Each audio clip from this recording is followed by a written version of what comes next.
مباشر كرات طويله على طول على مارسيال، على راشفورد. لذلك من الصعب اليونايتد يكمل بهذا الشيء. انتقالات شتويه قادمه يجب ان يبحث عن لاعب في وسط الملعب يؤمن هذا الجانب ويساعد الفريق ليظهر بصوره مغايره ومختلفه.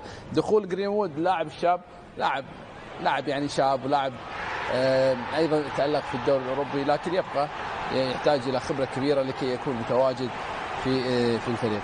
اليونايتد ليس محط لتجربة اللاعبين الشباب أو انتظار ما ينتج عنها المدارس الكروية الموجودة في النادي. لا، اليونايتد يجب أن يكون عنده نظرة في التعاقد مع اللاعبين أصحاب الخبرات اللي ممكن يقودون إلى وضع طبيعي. لكن هذا التألق المستمر لجرينوود كابتن محمد يضع سولشاير تحت مسؤولية وتحت ضغط، ويضع مارسيال ربما وحتى لينغارد امام ضغط اكبر، لان الان يسجل هدف ثالث خلال المباراتين، سجل ثنائيه في اليوروبا ليج، سجل الان هدف ثالث فقط في المباراتين، والان مطالبات كثيره بان يبدا هذا اللاعب اساسيا. وكان المفروض يبدا من اول هذه المباراه، لان لازم تتوقع كمدرب، تتوقع سيناريو الجيم فريق هيبقى متكتل، فانت محتاج لعيبه تستلم بين الخطوط كويسه، لعيبه مهاريه، لعيبه ما بتخافش تستلم، لعيبه في المساحات الضيقه بيبقى عندها فرصه انها تتصرف بسرعه. فالنهارده قراءه او توقع سيناريو سولشاير للمباراه توقع خطا، عشان كده بدا غلط. عالج الامور ربما في التغييرات. لينجارد طالما المباراه مقفوله مش محتاجه لينجارد. صحيح. انت محتاج لعيب المساحات. طبعا محتاج لعيب بين الخطوط يستلم كويس في المساحات الضيقه كويس. هو لعيب مهاري بيفكرني فان بيرسي. نفس الستايل، نفس التفكير، ربما يكون في الناحيه البدنيه اقل شويه، انما موهبه.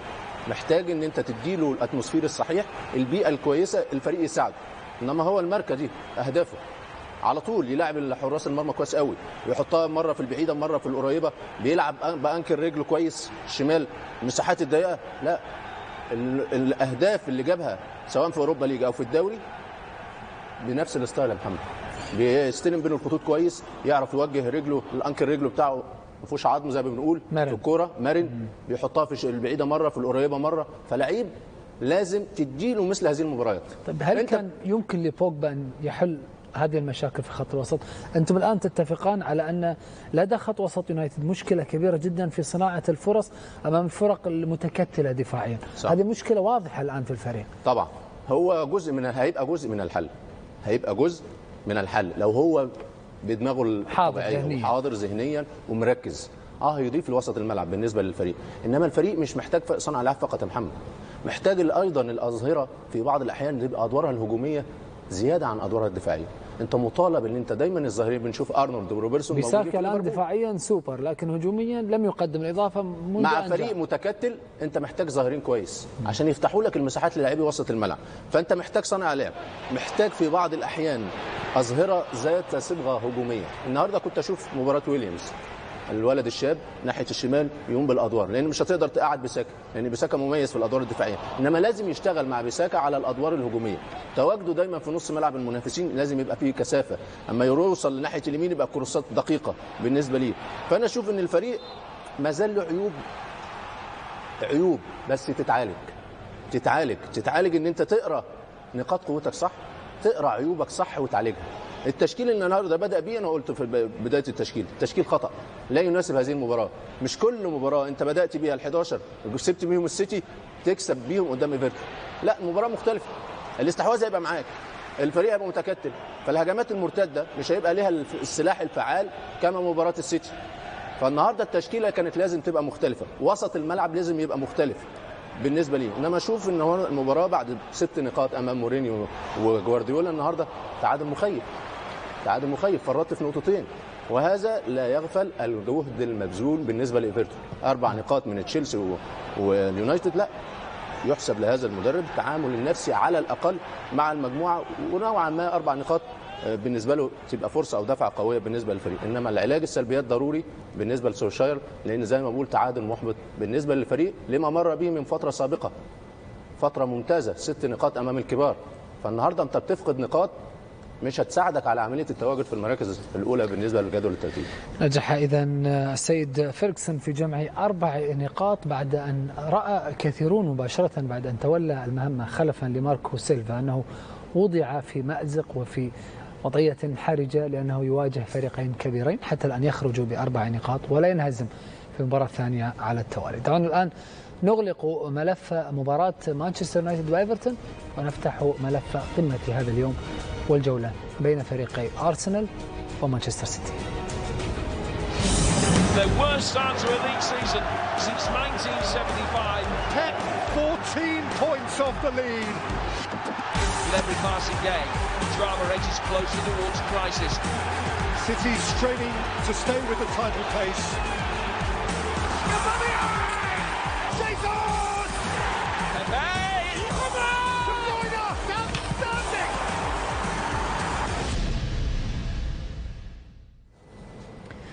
الآن نقترب أكثر من هذه المباراة من خلال هذا التقرير. نتابع.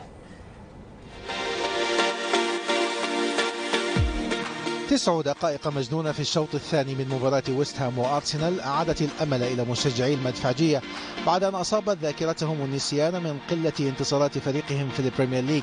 فوز خفف من حجم الضغوط على المدرب المؤقت ليونبرغ، خاصة وأن مشجعي الفريق كانوا قد بدأوا يفقدون الأمل في إمكانية تعديل مسار الفريق بعد خروج أوناي إمري. الآن سيواجه المدرب السعودي المؤقت أقوى اختبار له عندما يواجه بطل الدوري الإنجليزي مانشستر سيتي، ويعلم ليونبرغ أن مهمة لاعبيه ستكون صعبة في مواجهة فريق اعتاد على خلخلة دفاع الخصوم. They almost know before the ball gets there, they know what to do. They play with each other for 3, 4, 5 years. They know their patterns, so that's hard to defend against. And then again, they often do what I spoke about earlier, that they wear you out, you get tired, and then they get gaps, and then they score goals. ويدرك المدرب السويدي أن قليلين يرشحون فريقه للفوز على بطل إنجلترا، لكنه يعلم أيضا أن تحقيقه لمفاجأة ضد مانشستر سيتي قد يعزز حظوظه في البقاء مدربا للمدفعجية على الأقل حتى نهاية الموسم الحالي. أما في مانشستر سيتي فسيتعين على غوارديولا التعامل مع صداع جديد في خط الدفاع، فجون ستونز لن يكون لائقا لمباراة الأحد بعد إصابته الأخيرة، وهو ما يعني المزيد من التغييرات في خط دفاع بدا للكثيرين نقطة الضعف المركزية لمانشستر سيتي هذا الموسم.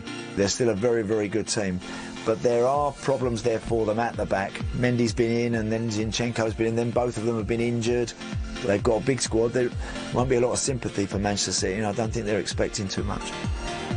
وبدا هذا الضعف واضحا في مباراة مانشستر يونايتد في الجولة الماضية والتي خسرها فريق السيتيزنز بشكل مفاجئ، وهي الخسارة التي وسعت الفارق مع ليفربول إلى 14 نقطة. ويدرك غوارديولا أن لا مجال لهدر المزيد من النقاط أمام أرسنال رغم حالة المدفعجية المتذبذبة في الأسابيع الأخيرة. Normally Arsenal have a typical style of play, so you are able to let them play. They have quality to play, and of course the people up front with the quality with Pepe and Mayang, with the quality between the line with Zil, like I said. So Arsenal away is always a big test for any team. ولا يملك أرسنال سجلا رائعا أمام مانشستر سيتي في آخر 5 مواجهات بينهما في مختلف المسابقات، ما يعني أن المدفعجية سيحتاجون لأداء استثنائي لوقف سلسلة الهزائم أمام فريق غوارديولا. سامي سامود، بي إن سبورت، لندن.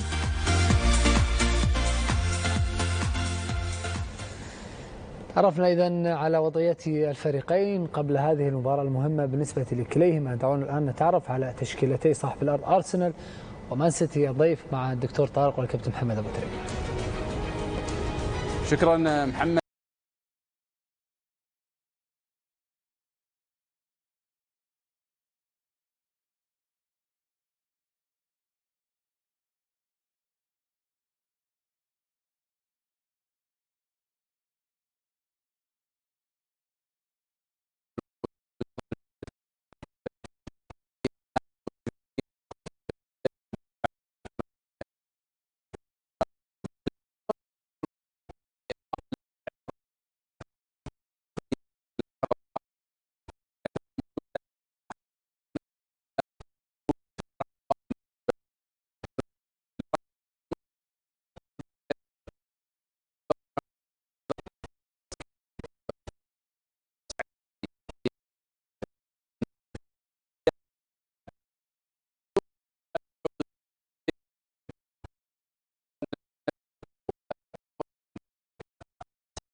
الاحتياط يتواجد لاكازيت، طبعا غير موجود في التشكيله الاساسيه، موجود لاكازيت، موجود ايضا دافيد لويز على الجانب على دكه الاحتياط. بالنسبه لي عمل الفريق في هذا النظام اللعب 4-5-1 تحتاج دائما الى لاعب في وسط الملعب من طبيعه الارسنال وثقافه وفلسفه الارسنال، الخروج بالكره بمراحل، وهذه المنطقه مهمه جدا هي للجندوزي وايضا توريرا.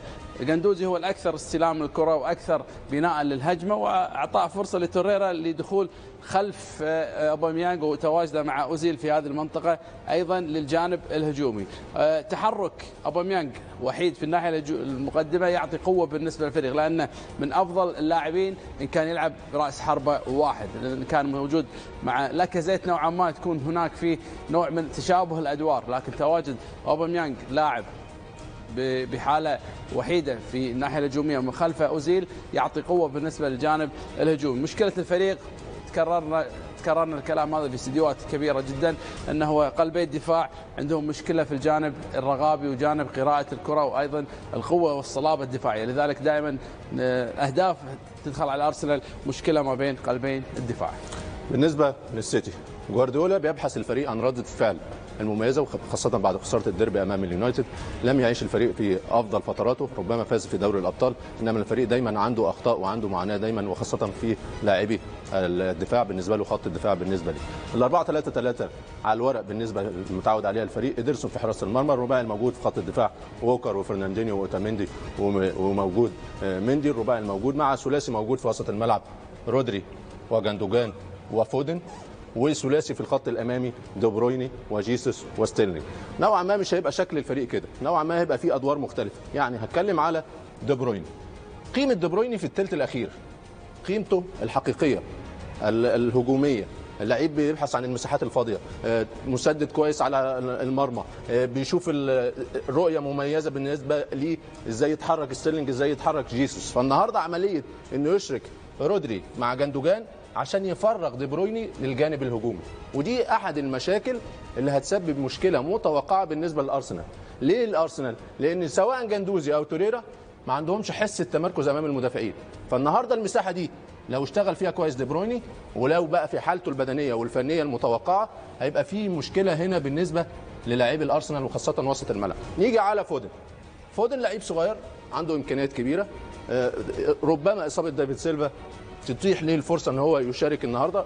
لعيب منضبط من الناحيه التكتيكيه، هيبقى له شغل ادوار تكتيكيه ومسانده اكتر للاعبي وسط الملعب مع حريه اكتر بالنسبه لدي برويني. الاثنين جيسوس وستيرلينج، الاثنين صراع والاثنين بيتمركزوا كويس. مع المشاكل الدفاعيه اللي ظهرت بالنسبه لخط دفاع الارسنال في المباريات السابقه، هيبقى في مشاكل كتير جدا بالنسبه للاعبي الارسنال. تعامل مع جيسوس، تعامل مع سرعات ستيرلينج، التعامل مع دي برويني وتحركاته والمسانده الهجوميه بين الخطوط، احد المشاكل او كل المشاكل الموجوده المتوقعه بالنسبه للفريق. انما المشكله الاساسيه بالنسبه للسيتي البطء الموجود في اوتاميندي، البطء الموجود في فرناندينيو، والتعامل مع سرعات اوباميانج، وخاصه الهجمات المرتده السريعه المميز بها الارسنال.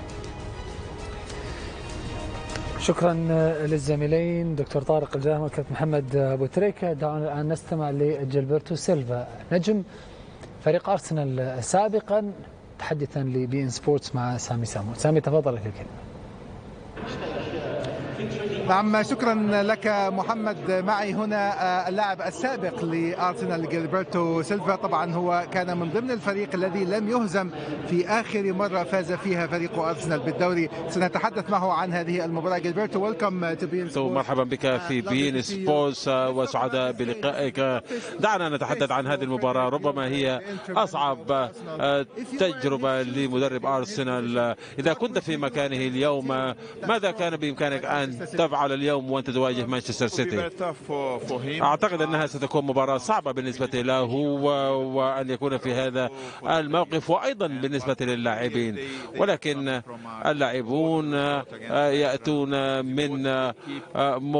من نتائج جيدة، وأن يدخلوا إلى هذه المباراة بدون أي خوف. ربما في آخر المباريات وأنا أشاهد من الخارج ربما كان هناك نقص في الثقة بالنفس، ولكن عندما تدخل إلى هذه المباراة يجب أن تكون محفزا وأن تكون مستعدا لهذه المباراة. ونتمنى عندما ننظر إلى هذه التشكيلة أنهم سيكونوا أقوياء في الخلف، ولكن في الأمام بهؤلاء اللاعبين الذين بإمكانهم أن يأدوا الخط. لقد شاهدنا التشكيلة. هل أنت متفاجئ ببدء مارتينيلي هذه المباراة؟ أعتقد أنه قد أمن مكانة له وبكل تأكيد برز في التصرف والمقاربة للمباريات وهو لا يخاف. عندما أراه على أرضية الميدان في البريمير ليج مع أرسنال هو ليس متخوفا، هو يدخل ويلعب الكرة ويستمتع بدون أي خوف. بالنسبة للاعب صغير السن ربما فوجئت في البداية، ولكن أعتقد أنني فوجئت بشكل إيجابي. هو يستحق أن يكون في هذه التشكيلة، ونتمنى اليوم مرة أخرى أن يلعب ويساعد الفريق مع مانشستر سيتي. ماذا حدث له؟ لماذا لم يتمكنوا من المحافظة على المستوى؟ هذا شيء صعب جدا وليس بالسهل بكل تأكيد. والفرقة الأخرى تحاول أن تلحق بهم، وعلى سبيل المثال في المباراة الأخيرة في الديربي أمام مانشستر يونايتد وأن يخسروا على أرضهم، أعتقد أنها كانت ضربة موجعة، ولكن لا أعتقد أنهم في أفضل مستوياتهم عندما نقارنهم بالموسم الماضي. ولكن مرة أخرى لديهم مشاكل إصابات. سنرى كيف سيدخلون هذه المباراة. شكرا جزيلا. محمد، عودة إليكم. شكرا لك سامي، ايضا لجيلبرتو سيلفا نجم ارسنال والبرازيل سابقا. دعونا نتوقف قليلا عند ارسنال وعند مسعود اوزيل نجم المنتخب الالماني سابقا بالاصول التركيه ولاعب فريق ارسنال الذي جاء على مستوى الاعلام حديث كثير بعد ان تحدث وانتقد سياسه الصين تجاه الاقليه المسلمه. ثم جاءت تبعات هذا الرأي من مسعود أوزيل في الميرور. أرسنال يتنصل من تصريحات أوزيل ويؤكد أرسنال بأن هذا هو رأي شخصي خاص بمسعود أوزيل، وأن ليس للنادي أي دور أو رأي بما قاله مسعود أوزيل تجاه الصين ومعاملتها للأقلية المسلمة. ثم جاء على البي بي سي أن الصين تلغي بث مباراة أرسنال ومانشستر سيتي بسبب تصريحات مسعود أوزيل تجاه الصين وتجاه الحكومة الصينية. كابتن محمد، رأيك في موقف أوزيل ثم في تبعات هذه التصريحات؟ أولا العالم أصبح مكان مخيف، مكان مخيف. اللي بيقول رأيه بصدق وبحق يحارب. أوزيل خد قرار كبير، قرار شجاع ومفاجئ. مواقف أوزيل خارج الملعب تخلد. ممكن هو عنده إمكانيات كمستوى فني كرياضي، إنما الآن هو الضمير الحي للرياضيين وخاصة لاعبي كرة القدم. إزاي يستغل أو إزاي يستخدم شهرته ونجوميته. وهنا انقسام بين من يطالب بالرياضيين والنجوم بعدم التدخل في أمور ربما مثيرة الجدل، وبين من يرى بأن الاختبار والمحك الحقيقي للاعب عندما يكون في قمة نجوميته. طبعا كل موقف بيبقى له تبعاته، هو موقف شجاع زي ما بقول يا محمد. وزي ما بقول ان انت اهم حاجة ان انت تستغل النعم اللي ربنا سبحانه وتعالى اداها لك لنصرة دينه ونصرة الناس اللي تعاني. ده قدر أوزيل في عالم مخيف ومرعب انه يقدم هذه المعاناة باسلوبه. هيبقى له تبعات. هو يحارب غول اقتصادي قوي وهو الصين تتحكم في السوق الاقتصادي الرياضي للدوري الانجليزي، للدوري الاسباني. أوزيل رفض قبل بداية الموسم عرض من الصين بأضعاف اللي بياخده في الأرسنال. فالآن هو بيدفع ضريبة أنه خد موقف قوي وشجاع. لا نلوم أوزيل، بل نلوم العالم المخيف الذي يحارب كل من له رأي، كل من له قضية يحارب من أجلها. الآن الأضواء مسلطة على ما تحدث به أوزيل. أوزيل الأضواء مسلطة عليه النهاردة هو مايكل أرتيتا. الاثنين خدوا العناوين كلها، أوزيل خارج الملعب وأرتيتا داخل الملعب. بالنسبة لي أوزيل قدم نموذج للرياضي صاحب الضمير الحي ويملك الشجاعة الذي ربما لا نملكها أحد. ربما الإنسان بيعيش في فترة خوف إنه يقول رأيه أو ياخد موقفه. أوزيل لا، نموذج يحسب لأوزيل، وربنا سبحانه وتعالى يجازيه عنه خير، لأنه لا يعادل النية الطيبة سوء فهم الآخرين.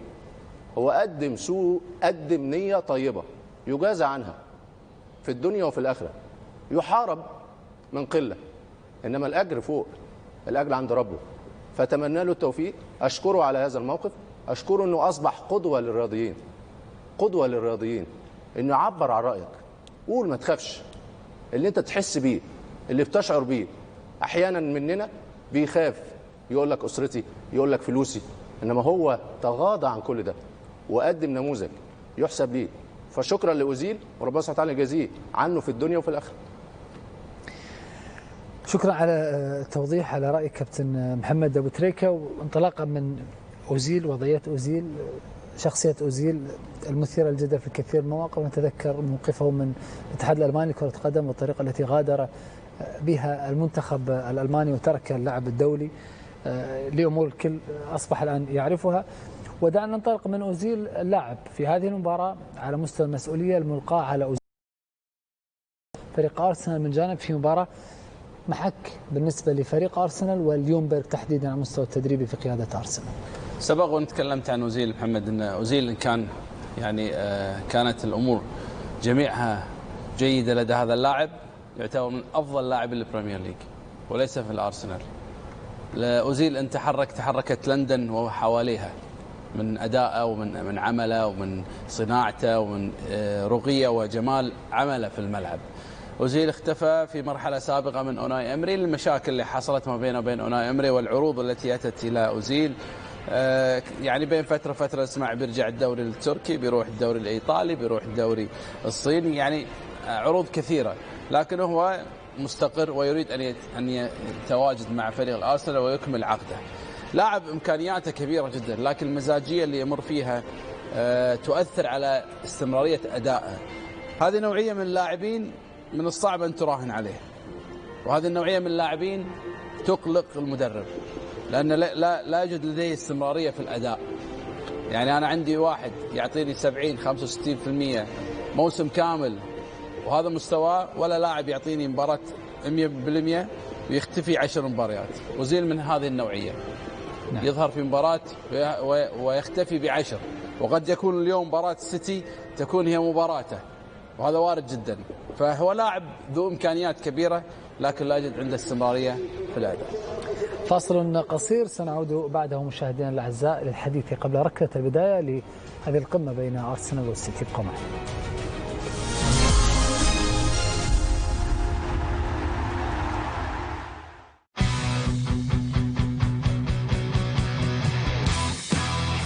دوري كرة القدم الأمريكية للمحترفين NFL. تينيسي تايتنز، هيوستن تكسانز،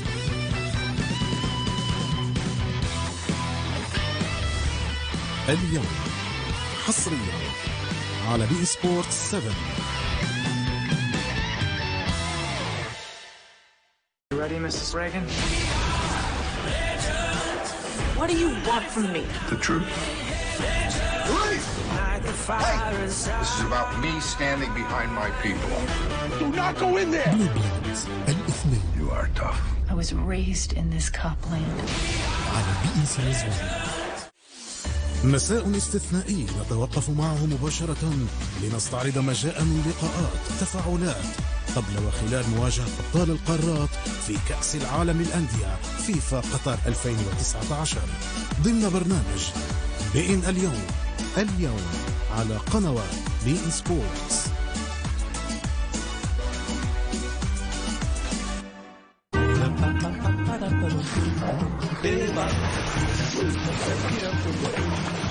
أرسل الأموال عبر تطبيقنا إلى الحسابات البنكية أو نقدا إلى كل أنحاء العالم. ويسترن يونيون.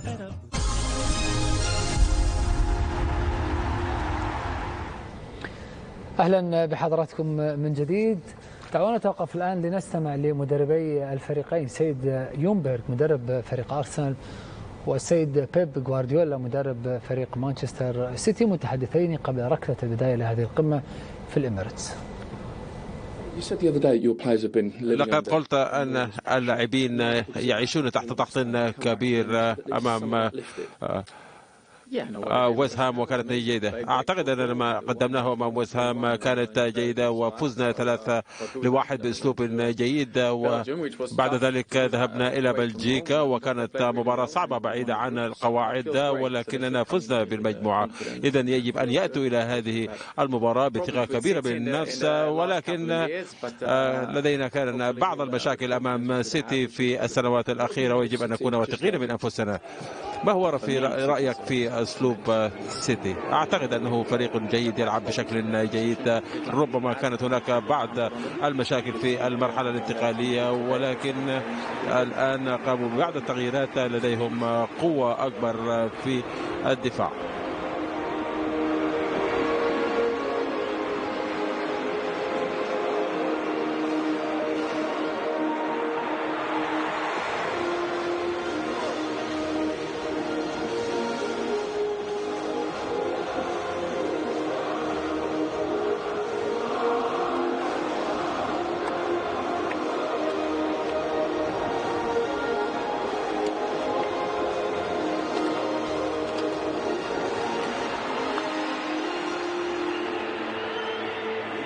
بيبا قلت في الندوة الصحفية أن فودن يجب أن يكون لاعبا أساسيا، ربما اليوم هي بداية هذا المشوار. أعتقد أنني قد قلت ذلك، ولعب مباريات كثيرة وهو أيضا في المجموعة، وأجلا أم آجلا سيلعب، وشيء طبيعي نظرا إلى سنه، ولكن اليوم اعتقدنا أن بإمكانه أن يلعب ويجب أن يلعب. لماذا تعتقد أن عليه أن يلعب؟ لأنني أريد ما يقدمه وفي الأمتار الأخيرة والكثافة التي يلعب بها، وأيضا هو لاعب جيد بالكرة وبدون الكرة، وإذا قررنا أن نلعب به اليوم. استمعنا إذن لغوارديولا وقبل ذلك ليونبرغ، وهنا تذكير بتشكيلة السيتي وقبل ذلك أرسنال. دكتور، هل ننتظر مباراة مفتوحة كثيرة الأهداف كما جرت عادة في كثير من مباريات الفريقين، ولا حساسية هذه المباراة تحتم التحفظ؟ أتوقع راح يكون لعب مفتوح من الطرفين. يعني السيتي يريد يحقق 3 نقاط بطريقة كانت، وهي فلسفة وأيضا ثقافة غوارديولا مع السيتي. الأرسنال يريد أيضا تحقيق الفوز على أرضه بين جماهيره، لا يريد أن يلعب مباراة مغلقة، يريد أن يحقق 3 نقاط بأي طريقة كانت بخبرة هذا الرجل المتواضع. يعني خبرته قليلة في البريمير ليج، لكن يبقى فرصة متاحة بالنسبة له، تبقى أن يكون هو الأبرز، وهو يقود الأرسنال إلى منطقة مختلفة لما هو عليه الآن. شكرا دكتور طارق. كابتن محمد أبو تريكة. ننتقل مباشرة إلى ملعب الإمارات. مشاهدينا الأعزاء، نتابع معكم ركلة البداية مع الزميل عصام الشوالي. عصام تفضل لك الكلمة.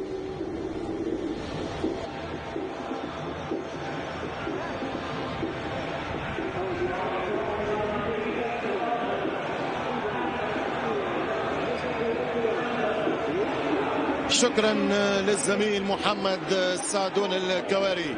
أصدقائي المشاهدين، القمة الإنجليزية أو قممها تتواصل من خلال موعد جديد مع الروعة والتألق من خلال وجهة استاد الإميريتس، والواجهة هي مانشستر سيتي أرسنال بوجه إنجليزي متميز من خلال دوري يسيطر عليه ويقترب من تحقيق دوري فريق الريدز الأحمر ليفربول.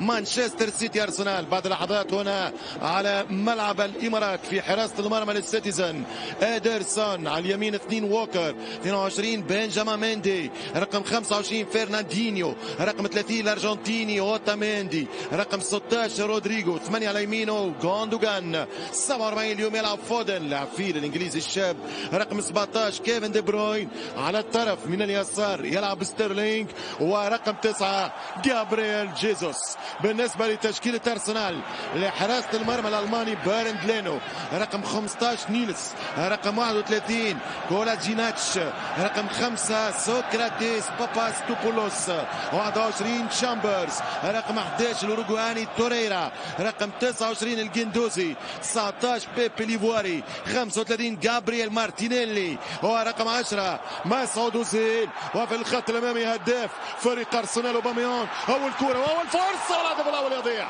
أول كرة بأول هدف من مارتينيلي، انطلاقه في المباراة بدون مقدمات، كرة صعبة وفرصة مؤكدة لأرسنال في أقل من 30 ثانية، في أقل من نصف دقيقة. فريق أرسنال كاد يتقدم بحقيقة الميدان، رغم أنه الحقيقة على الأوراق وتاريخ المواجهات في الماضي يؤهل فريق مانشستر سيتي وبيب غوارديولا الذي لم يخسر أي مواجهة ضد فريق الجانرز منذ قدومه. تنطلق المباراة إذن بالسرعة الموصوفة والمعروفة على تاريخ الكرة الإنجليزية. بول تيرني هو حكم المباراة، والكرة تنطلق للسيتي. السيتي بزي الاحتياط ضيع برشا نقاط، 32 نقطة على بعد 17 نقطة كاملة من الليدر نادي ليفربول. البارح الفائز ب 2-0 بروعة صلاح وجوهرتين من صلاح. انطلاقة القمة عن طريق جابرييل عرضية، فرصة والهدف الأول 1-0 عن طريق كيفن دي بروين. الأرسنال يهدر فرصة التقدم. مانشستر سيتي في دقيقة يتقدم بأولى الأهداف. كرة جابرييل جيزوس تلعب على البلجيكي الجوهرة كيفن دي بروين، والبقية حكايات وهدف لنادي مانشستر سيتي بإيقاع أكثر من السرعة، أكثر من سرعة الصوت. الانطلاق بكرة قدم، السرعة، المراوغة، المحاورة، اللعب على القائم الثاني من أي حتى مراقبة وبدون أدنى مراقبة ولا متابعة. الراية البلجيكي يفتح بوابة التسجيل. دي بروين في المرمى. أرسنال 0-1 مانشستر سيتي. مش كل لاعب يحطها بهذه الطريقة، مش كل لاعب يحطها بطريقة ساق مفتوحة ويضمنها في الشبكة. العالمي قدام 6-7 من الأرسنال في وسط الشبكة ما يشدوهاش، لو تلوحوا عليها وقفزوا عليها ما يوصلولهاش. كيفن دي بروين بمهارة كبيرة، بفنيات لاعب هداف. قلت هذه الكرة مش كل لاعب أتحداه يحطها في الشبكة ويسجل الأهداف للقمة. القمة بإرث الماضي، والقمة في أفضلية حاضر، والقمة ممكن في آفاق مستقبل. أرسنال نتائج مظلمة في نفق صعب دخله من 4-5 ماتشات ورا بعض بهزائم متوالية وبانكسارات تواليا أمام الأزرق السماوي القادم من مانشستر الكبير السيتي. 1-0 كيفن دي بروين، 1-0 في مباراة كادت تؤول أرسنال في البداية، ولكن أرسنال يفشل في الهدف. مارتينيلي البرازيلي بعدها بدقيقة البلجيكي يعاقب المدرب الجديد يونغبيرغ اللاعب السابق بهوية أرسنال بين 98 و 2007. إذن المدرب السويدي في بداية صعبة جدا أمام الأسطورة بيب غوارديولا. 1-0 مانشستر سيتي هنا في استاد الإمارات. كرة ممتازة خطيرة جدا على دفاعات الأرسنال، الدفاع الذي يعاني يا سادة. 24 هدف دخلت مرماهم منذ بداية السيزون في 16 أسبوع. والجرس المدافع التي لم تعد قادرة على الضرب، التي لم تعد قادرة حتى على المنافسة لضمان مقعد في دوري الأبطال. الفريق اللي من موسمين يكتفي بالحضور وبظهور في الدوري الأوروبي الأوروبا ليج، عكس التاريخ وعكس الواقع وعكس الإمكانيات وعكس الجماهيرية والشعبية التي يتمتع يتمتع بها أرسنال. 1-0 عن طريق كيفن دي بروين. هدف جميل، كرة ملعوبة، جابرييل جيزوس يعمل الشغل كله، وكيفن دي بروين بقدم سحرية يسجل هدف الافتتاح والسبق في هذه المباراة. اليوم إنجاز غير مسبوق أو رقم غير مسبوق أنه نادي أرسنال للجولة السادسة على التوالي في تاريخ الدوري الإنجليزي الممتاز، هي المرة الأولى اللي نادي أرسنال ياكل الهدف الأول في ماتشاته في 6 ماتشات ورا بعض في البريمير ليج. آخر 5 مباريات زيدهم اليوم السادسة، 6 مرة فريق اليونغبرغ سيجري وراء نتيجة، سيركض وراء سكور، سيلعب من أجل تفادي خسارة. إذن 1-0 لمانشستر سيتي. لوتوغراف كيفن دي بروين، ترجع الكرة لأرسنال، موعودين مباراة كبيرة. الهدف المبكر سيشعل فتيل القمة، والكرة عن طريق الجندوزي. جندوزي تحسن كثيرا في هذا السيزون، يرجع بالكرة عن طريق اليمين. نيلس 5 انجليز من جملة 22 ملاعبي على أرضية استاد الإمارات. كرة من نيلس، حط الكرة عن طريق اللاعب شامبرز في وسط الدفاع إلى باباستوبولوس، اللاعب القادم من الدوري الإيطالي ومن روما. سوكراتيس تلعب الكرة مرة أخرى الجندوزي. جندوزي ضغط عالي من فريق مانشستر سيتي، والكرة تتهيأ لمصلحة اللاعب توريرا الأوروغواياني.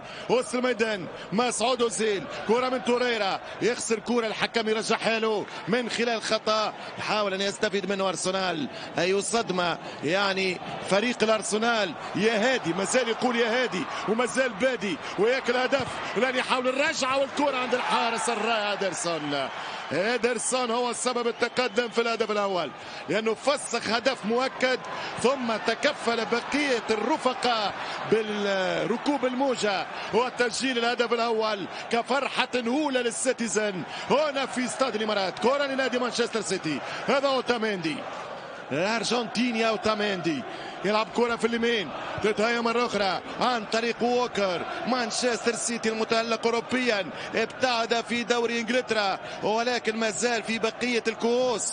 نادي مانشستر سيتي هل يكون من بين أهدافه الرئيسية هذا الموسم المنافسة الحقيقية على دوري أبطال أوروبا لفريق يمتلك كل المقومات للمنافسة والذهاب بعيدة في المسابقة القارية. كرة 1-2 بعيدة الكرة على نادي مانشستر سيتي، والكرة ترجع لفريق ونادي أرسنال. هذه كرة الهدف، هذا التألق، شوف التمركز، شوف الذكاء والدقة للاعب جابرييل جيزوس، يتبع في كل شيء، عارف مكان الصديق والرفيق. جابرييل في أحلى السيس، والنتيجة 1-0 على فكرة. جابرييل جيزوس البرازيلي لنادي مانشستر سيتي هذا الموسم في رصيده 5 أهداف في ترتيب هدافي الدوري الممتاز. ال5 كانت خارج استاد الاتحاد في مدينة مانشستر، كلها برا. وهذا هدف ثاني هو جابرييل جيزوس. كانت كرة صعبة جدا، مانشستر سيتي الأفضل والريتم عالي جدا. يمشي مسعود أوزيل، وصل كرة حلوة برشا. مارتينيلي السريع قدام ووكر. مارتينيلي والعودة، الدفاع يصد، والكرة الثانية ويني في الدفاع. يبدأ الشو في استاد الإمارات يا سادة. أرسنال مانشستر سيتي قمة إنجليزية بعبق جميل وبإرث قديم وبمستوى رائع ورفيع. هذه الليفل العالي في الكرة الإنجليزية. الهدف الأول نقول ألف مليون شكر للهدف الأول لمانشستر سيتي جابرييل جيزوس إلى كيفن دي بروين، لأنه هو هذا السبب في هذه المتعة الحالية، وهو السبب في إمتاعكم وموانستكم إلى 90 دقيقة من رحلة البحث عن استعادة كبرياء لنادي أرسنال وعن تأكيد سجل ذهبي خالي من الهزائم بآخر المواعيد أمام المدفعجية للسيتيزن. كرة ممتازة، أوزيل مميز، والكرة من مارتينيلي. هذا البرازيلي جابرييل شكله رائع جدا، يعمل الفارق على ووكر. التوزيع والعملاق إيدرسون يتصدى، وبقية الحكاية مرت من أمامكم وعليكم في صور. ترجع الكرة في صورة الهجوم المباشر، يلعب الكرة نادي أرسنال عن طريق الجندوزي. يمر من اليمين، تلعب الكرة عن طريق اللاعب نيلز، يحاول يوزع، يدخل كرة ويجيب ركنية لأرسنال. يبدأ أرسنال رحلة البحث عن التعادل. وعلى فكرة صحيح أرسنال في آخر 6 مباريات باعتبار ماتش الليلة يعني يكون دائما هو اللي يقبل الهدف الاول في الماتش، ولكن حب نقول لكم انه في هذه النقاط ارسنال اكثر الفرق عوده في المباريات. اخرها ماتش الديربي يوم الاثنين على وست هام من 0-1 الى انتصار 3-1. ترجع الكره عن طريق اوزيل، المباراه ما زالت هنا عوده من التسلل، الرايه مرفوعه والكره لمانشستر سيتي. يونغبيرغ اللاعب الدولي السويدي تقريبا 74-75 مباراة دولية مع منتخب السويد.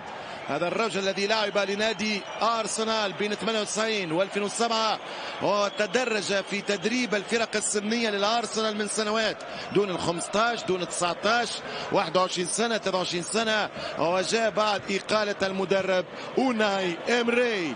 ترجع الكرة لفرناندينيو.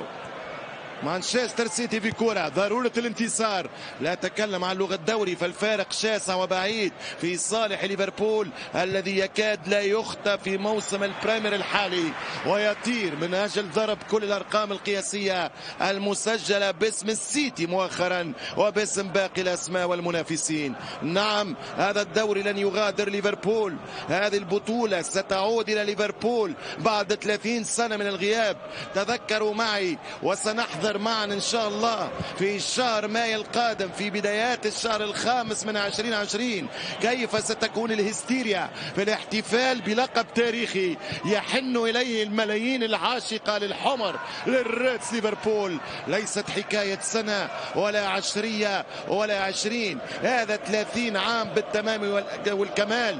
هو جيل متجدد، هو جيل كامل لم يحضر على آخر دوري لفريق ليفربول. فتوقعوا وتصوروا وتخيلوا كيف ستكون الفزعة والهبلة والفرحة في ليفربول عندما يحققون اللقب بشكل رسمي. هو الدوري ينتهي على ماي، ولكن بهذا الفارق ممكن على آخر شهر 3 أو بداية شهر 4 نيسان الربيع ماكسيموم الحد الأقصى لتحلق طائرة ليفربول نحو زعامة البريمير ليج ولينزل نسر الأحمر ليفربول على عرش الدوري الإنجليزي مختطفا إياه وعائدا به إلى مدينة الفوتبول. كرة خطيرة له الحارس قبل الجميع لينو الألماني.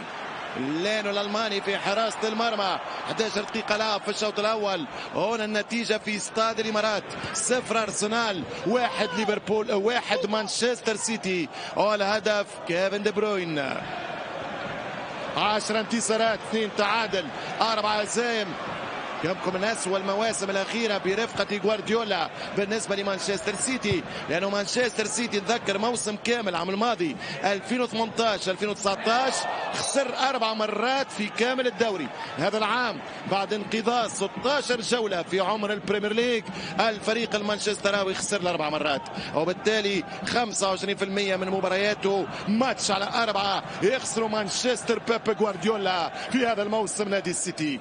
ترجع الكرة عن طريق اللاعب نيليس مراوغة، ثم الثاني أحلى والثالثة تعود بين الإيفواري الفيل بيبي إلى نيليس، يلعب الكرة توريرا لأوزيل، أوزيل ممتاز وفي خطأ فاول ضد رودريجو الإسباني، خطأ ضد اللاعب رودري، والكرة ستلعب لمصلحة النادي مانشستر سيتي دفاعيا. الكرة في هجوم وهجومات أرسنال بقيادة أوزيل.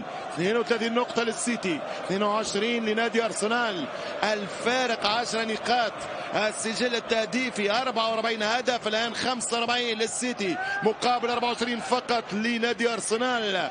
على مستوى الانتصارات 10-5 الدبل دائما لفائدة السيتي. المواجهات السابقة هي للأزرق السماوي، آخر 4 مباريات بريمير ليج هي كلها بانتصار مانشستر سيتي.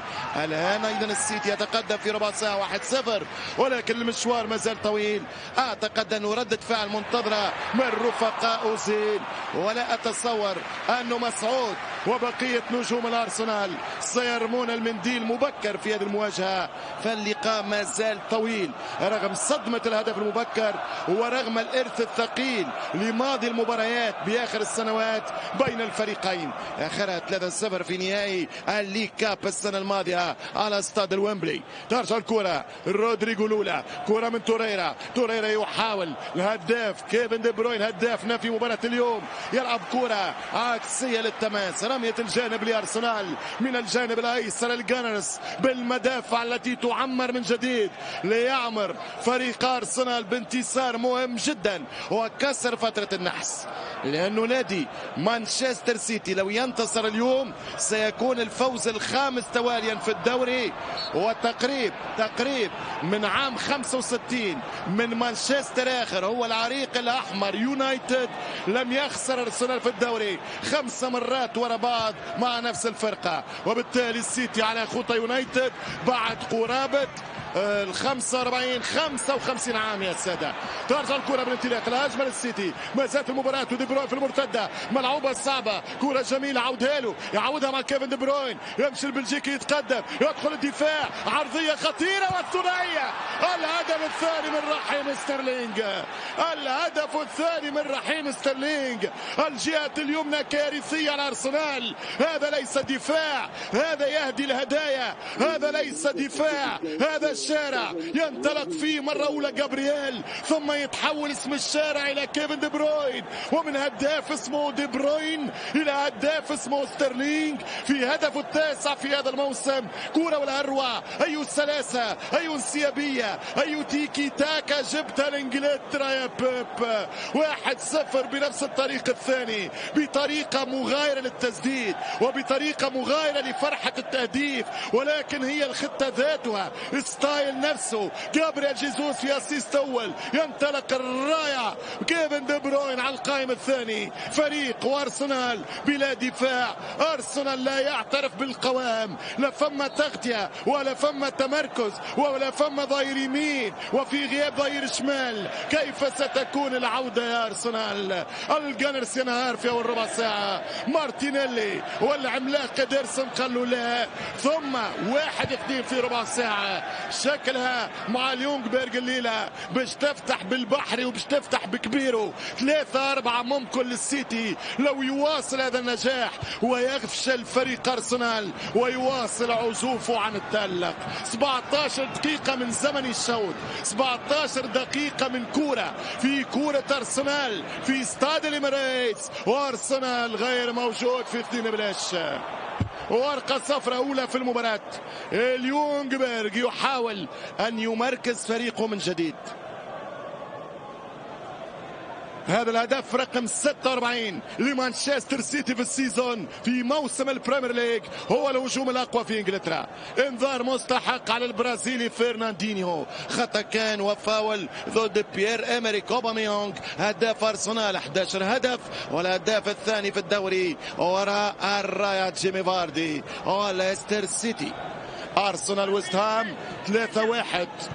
اليوم الانتصار يبتعد كثيرا عن كتيبة المدفعجية، لأنه كنا ننتظر أنه في حالة الفوز اليوم ستكون الأولى لأرسنال، 2 ربح وربعهم من شهر 8 اللي فات، ولكن هذا الرقم شكله لن يأتي، شكله سيتأجل باعتبار هذه الأفضلية الفنية، هذه السلاسة والسهولة والانسيابية في أداء نادي كبير برشا نادي مانشستر سيتي. كرة للسيتيزن، الانطلاق في الهجوم، يلعب فرناندينيو تحط الكرة مندي، يلعب بالجماعة، يمشي التريكولور الفرنسي، حط الكرة الجوندوجان الألماني، يرجع بالكرة ووكر ولد الدار، حط الكرة عن طريق رفيق ومن اليمين جار الكرة وسط ميدان دي بروين تحط الكرة مرة أخرى عن طريق رودريجو. أي فريق الليلة يا مانشستر سيتي، مانشستر يقدم، يتسلطن، يبدع هنا في استاد القمة في كيا استاد الإمارات.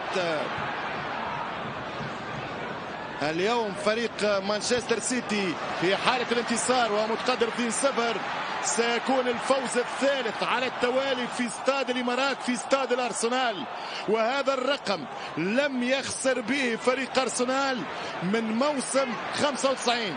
بين 91 وال95 خسر 3 سنين ورا بعضهم ضد الجار الهامرز المطارق ويست هام. فريق هيرست التاريخي بالهاتريك في فاينل مونديال 66 في ويمبلي على الناس المانشافت. اذا من 25 سنه، من ربع قرن، ما فماش فريق في انجلترا ربح ارسنال 3 سنين ورا بعضهم في ملعبه. 3 سنين التسعينات يعني في الملعب الاسطوري القديم هايبوري، وبالتالي وبالتالي اليوم يتكرر الإنجاز قدام أرسنال في استادهم الإمارات الجديد، وبالتالي ستكون المرة الأولى في التاريخ على استاد الإمارات اللي نادي أرسنال يخسر 3 سنين ورا بعضهم لقاء في الدوري الممتاز ضد نفس الفرقة، وهي الفرقة المانشستروية لحد الآن.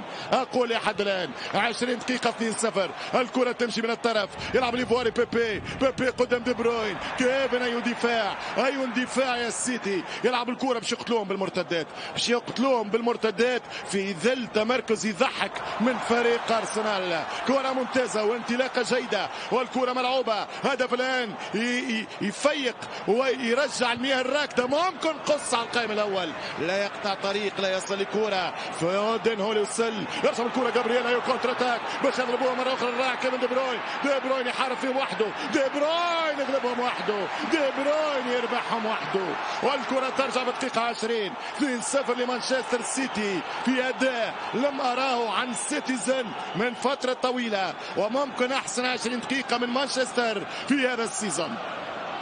مانشستر سيتي اللي خسر الديربي، اللي خسر الكلاسيكو ضد ليفربول، لقاء الصدارة والزعامة. مانشستر سيتي اليوم ضد أرسنال يحاول يأكد التفوق في السنوات الأخيرة على الفرق اللندنية العاصمية.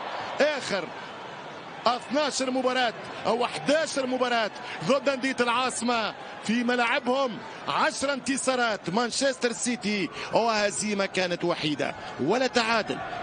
99% يفوز، ومرة خلالهم الكبرياء وحفظ ماء الوجه لما خسر ماتش واحد في تقدمه وقدومه للعاصمة لندن ضد أنديتها. الكرة تمشي من ووكر، يلعب الكرة ووكر، حاط الكرة في الوسط الميدان عن طريق الرحيم، يلعب ستيرلينج في 9 أهدافه في الموسم ليلتحق بأهداف النادي اللاعب الأرجنتيني سيرخيو أغويرو. أكثر فريق سجل فيه أغويرو منذ قدومه لمانشستر سيتي في 2011 هو فريق أرسنال، 11 هدف في كل المسابقات، وسجل فيهم 8 أهداف في آخر 8 مواجهات ضد أرسنال. وبالتالي رغم غياب أغويرو القناص أو السفاح في مباريات ومواجهات أرسنال، فإنه نادي مانشستر سيتي وجد في رحيم جول، ووجد في فتح الأبواب عن طريق البلجيكي كيفن دي بروين، ووجد في الأسيست العالمي من جابرييل جيسوس طريق النجاح وطريق النجاة. ينطلق الهجوم عن طريق مندي، سهولة كبيرة بتكتيك الفريق المانشستراوي. فرصة للثالث، الكرة تضيع مرة أولى، ترجع مرة ثانية باش يشوط جوندوغان، كرة أوت، ألماني على ألماني، والكرة السليمة. من سدد الكرة الأخيرة بالفعل هو جوندوغان. هذه هي صورة الهدف الثاني، تقريب نسخة مطابقة الكربون، فماش قائم ثاني، فماش لاعب يغلف على القائم الثاني. شوف اللاعبين في تمركزهم، كرة سهلة، دي بروين نسخة مطابقة الكربون مع الهدف الأول.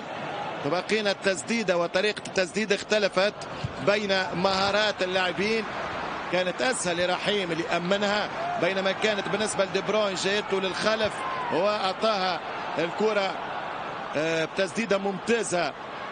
الهدف الأول والثاني للسيتي. ينطلق الهجوم، بيبي رغم ذلك ما زالت تعتقد المباراة ممكنة. مانشستر سيتي في الكرة الأوروبية رغم هذا التميز، فنقول في 70 دقيقة برشا كرة، 70 دقيقة برشا كرة. المهم ممكن يجي الهدف الأول ثم تسهل المباراة ويدخل أرسنال في القمة في مطمع وطموح الكامباك والريمونتادا. ترجع الكرة في الميدان من ذات ليلة في الكامب نو، 6-1 برشلونة باريس سان جيرمان. سرنا في كرة القدم الأوروبية نعتقد كثيرا أن المباريات لم تنتهي وأن الحسم لا يأتي إلا مع صافرة الحكم النهائية، وبالتالي الكرة ما زالت في الميدان رغم هذا التفوق الكاسح فنيا وتكتيكيا والآن رقميا 2-0 وبسيكولوجيا، لأنه ليس سهل بالنسبة لأرسنال يدخل مباراة قمة مع فريق يعني بين ظفرين عقده في السنوات الأخيرة، صار نوع من العقدة، رابحوا في كل المواجهات الخمسة الأخيرة، ثم يتقدم عليه بهدف الدقيقة الثانية، ثم هو مازال ما فاقش ويزيدوا الثاني، وبالتالي هذه النقاط هي في صالح السيتي، هذا مؤكد، هذا محقق، ولكن لننتظر.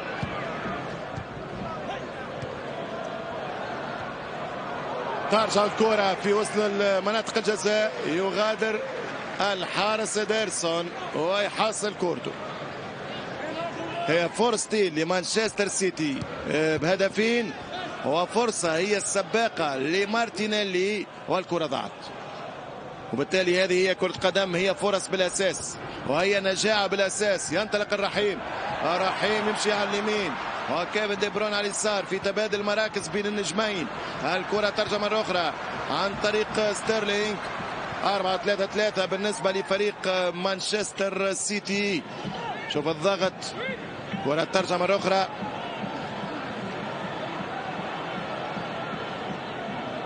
يلعب الكرة على الفريق الأحمر. توريرا يلعب الكرة، حاول مارتينيلي. بعد الهدف ردة الفعل تتأخر من أرسنال، طبيعي جدا لأن الفريق لم يستفق كما ذكرت سابقا وأسلفت الذكر من صدمة الهدف الأول. يلقى روحه خاسر باثنين. يمشي أوزيل. أرسنال نعرفوه فريق حقيقة قتالي، هو فريق مقاتل لن يستسلم. مراوغة ممتازة، كرة حلوة، فنيات كبيرة، والكرة تمشي من نيلس. كرة كانت من نادي أرسنال، تلعب الكرة من جديد، كرة للجانرز عن طريق اللاعب سوكراتيس. يلعب باباستوبولوس. 25 دقيقة لعب في الشوط الأول والنتيجة ما زالت هنا 2-0 لنادي السيتي. يتقدم الهجوم عن طريق بيبي، يلعب المهاري الإيفواري، حتى الكرة من الألماني أوزيل يرجع بالكرة عن طريق اللاعب شامبرز. سوكراتيس. صعوبات كبيرة. شوف الوقفة بتاع مانشستر سيتي، التمركز الصعب، المأمورية على رفقاء جندوزي دائما تحت الضغط، حامل كرة من نادي أرسنال. ترجع الكرة عن طريق نيلس حلوة الجندوزي ممكن على اليسار، يلعب كرة طويلة أمام أوباميانغ والحارس أوتاميندي إيدرسون أرجنتيني البرازيلي. هذا اللاعب في الفودن في وسط الميدان لنادي مانشستر سيتي. رودريجو تلعب الكرة عن طريق كيفن دي بروين، كرة غالطة من كيفن دي بروين. أوزيل السرعة مطلوبة، أوزيل تحت الضغط، فما اثنين. يرجع بالكرة يخرج نظيفة عن طريق اللاعب جندوزي تحط كرة مارتينيلي، ممكن الهجوم.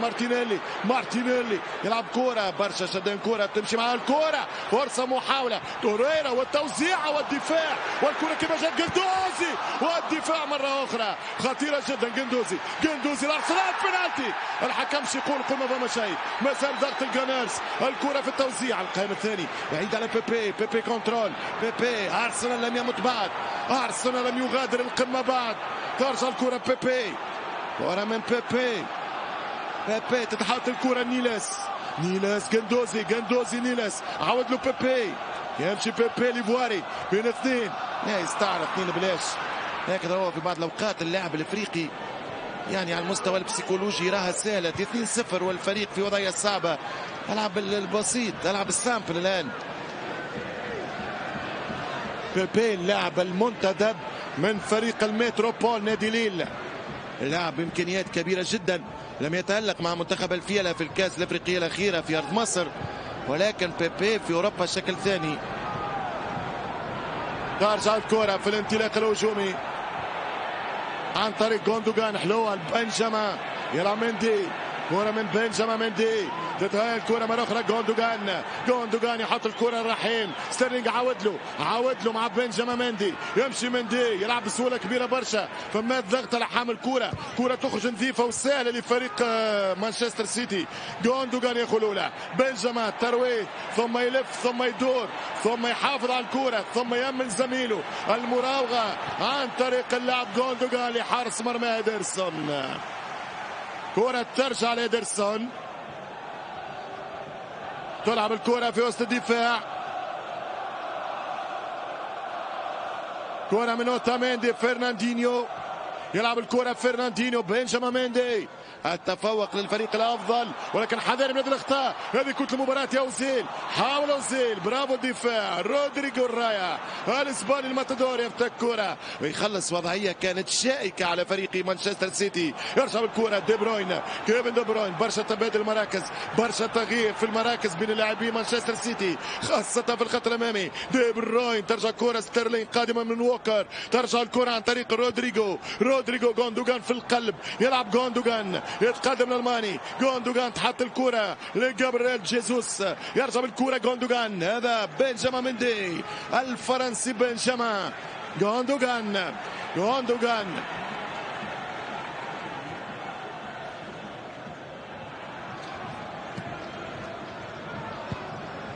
كرة دائما لنادي مانشستر سيتي، وكرة بين ثلاثة يفكها فريق أرسنال دفاعيا. ترجع الكرة سقراطيس للحارس، يلعب الكرة بيرند لينو طويلة، كرة ترجع سهلة لبنجامين مندي في المتابعة. فرناندينيو، ترجع الكرة من فرناندينيو، تلعب الكرة مرة أخرى للفريق والنادي المانشستراوي. كرة للسيتيزن، حاط الكرة على اليمين كيفن دي بروين. مباراة قوية وكبيرة برشا من فريق السيتي، كل شيء ماشي لحد اللحظة لنادي مانشستر. كرة عن طريق ووكر لرحيم ستيرلينج، يراوغ لا، وترجع الكرة على خطأ فاول ضد ستيرلينج، والكرة يستفيد منها جندوزي أرسنال. أرسنال على فكرة عنده مشكل كما ذكرت في الدفاع، لأنه هذه المباراة الرابعة على التوالي في أرضه في كل المنافسات اللي يقبل فيها أرسنال أقل شيء 2 أهداف. هذا السيناريو على فكرة لم يحصل في 4 مباريات تواليا. أرسنال يقبل هدفين وفوق في بلاده من عام 1965. تصور أنه من 55 سنة يا جوارديولا المنافس أرسنال ما قبلش 2 أهداف وما فوق 4 مباريات ورا بعضهم في الدوري والكرة الإنجليزية بكل منافساتها. إذن هي مباراة تسجيل الأرقام السلبية في تاريخ المدافع يعانون، والكرة ترجع في نصف ساعة لعب من الشوط الأول. النتيجة 0 أرسنال 2 مان سيتي. الأولاني عن طريق كيفن دي بروين، الثاني عن طريق ستيرلينج رحيم. بيبي يرجع بالكرة للاعب تشامبرز، حاط الكرة سقراطيس باباستوبولوس، يلعب الكرة مسعود أوزيل تتحط الكرة عن طريق الجهة اليسرى اللي فيها كولازيناتش اللاعب البوسني. الكرة من كولازيناتش، تحط الكرة وسط الميدان عن طريق الهجوم على اليمين. بيبي يمشي الفيل الإيفواري، بيبي يرجع الكرة جندوزي، كرة من جندوزي، تحط الكرة عن طريق اللاعب شامبرز أو لا هذا نيلس. الكرة في التماس، الرمية الجانبية لمصلحة أرسنال تقريبا ما خلقش الفرص. اوكي ماخذ اللعب والاستحواذ، ولكن هذا ممكن في خيار استراتيجي تكتيكي من جوارديولا اللي متأخر في البلوك يستنى فيهم في مناطقه ثم يلعب على المرتدات في استثمار المساحات. إذا أنا أجزم جزما وأؤكد لكم تأكيدا أنه مانشستر سيتي هو اللي اختار طريقة اللعب هذه، أنه يستناهم باش يتعروا في المساحات ثم يلعب للاستثمار الثغرات. ترجع الكرة مارتينيلي يحاول مرة أولى ومرة ثانية ويربح تماس في 32 دقيقة لعب في الشوط الأول. النتيجة ما زالت 2-0 للمان سيتي، وهنا خطأ وانذار ممكن مستحق رأيته على ووكر. الحكم يكتفي بالقرار الإداري. الكرة ترجع لأرسنال في محاولة لهز الشباك، شوف تدخل قوي جدا من اللاعب ووكر. تبقى الكرة بحيازة أرسنال في كرة ثابتة، 33 دقيقة لعب في الشوط الأول، النتيجة 2-0. سيطر على أجواء القمة بالتمام والكمال من أول لحظاتها فريق مانشستر سيتي.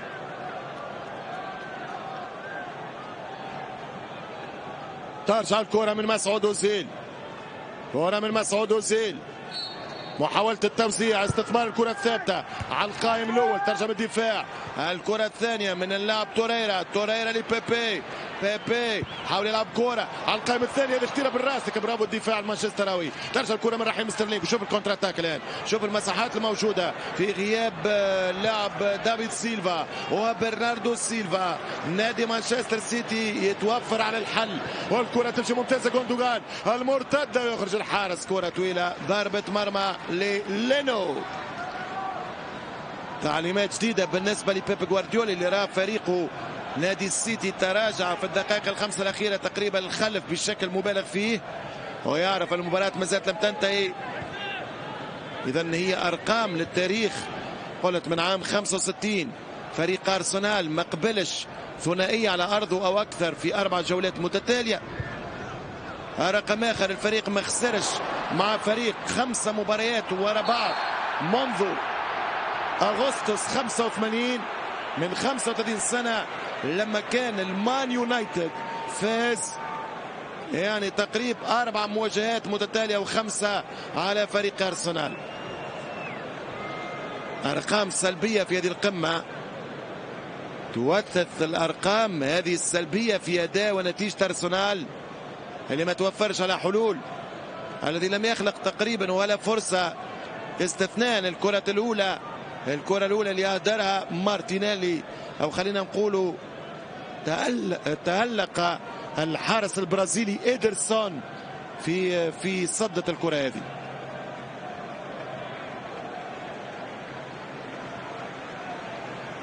المصايب لا تأتي فرادى بالنسبة لنادي أرسنال واليونبرغ في لاعب مصاب شكل تغيير اضطراري. أرسنال مشاكل كبيرة في هذه الفترة.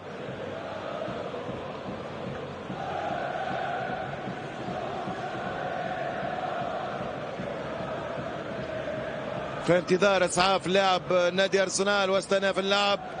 هذه المباراة في أرقامها وهذه المباراة في تفاصيلها. النتيجة 2-0.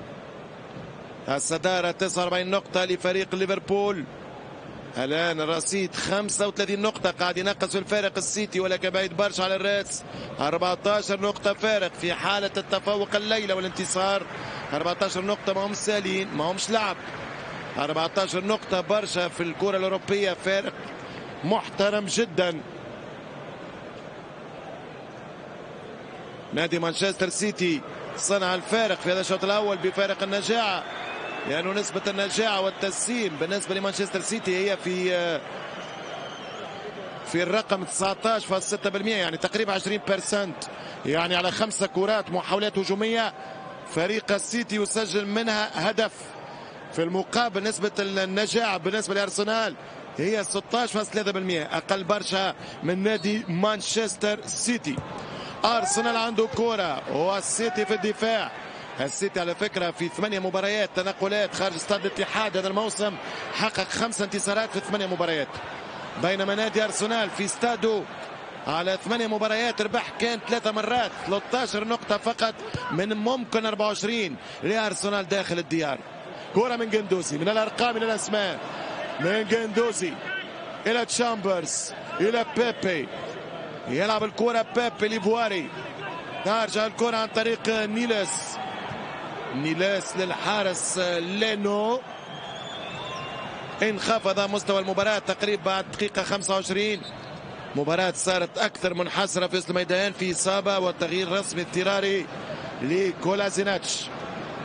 إذا اللاعب البوسني مرة أخرى يتوقف المباراة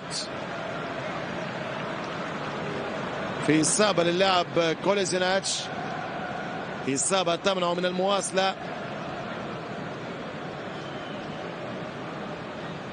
فمش كلام لن يتمكن كولازيناتش من العودة في هذه المباراة. بالفعل الإصابة جدية والتغيير اضطراري، محاولة إصلاح التمركز بالنسبة للمدرب يونبرغ. شوط مستحق لمانشستر سيتي، الشوط السيتي كان أفضل، أحسن انتشار، أكثر رغبة، أقوى فنيا الحقيقة نادي مانشستر سيتي من أرسنال في هذه الفترات، وبالتالي النتيجة منطقية. هي تحكمت على كرة الدقيقة الأولى، هدف ضاع من مارتينيلي، هدف سجله كيفن دي بروين بعد إمداد ولا أروع من جابرييل البرازيلي جيزوس، والنتيجة هز الشباك في أقل من دقيقتين. الأمر كان من الصعوبة بمكان على فريق ونادي أرسنال أن يعود، وأكثر من هذا الفريق زاد قبل هدف ثاني. سلامات بالنسبة لكولازيناتش. التغيير الأول اضطراري دقائق قبل نهاية الفترة الأولى. هنا استاد الإمارات، أرسنال 0 مانشستر سيتي 2.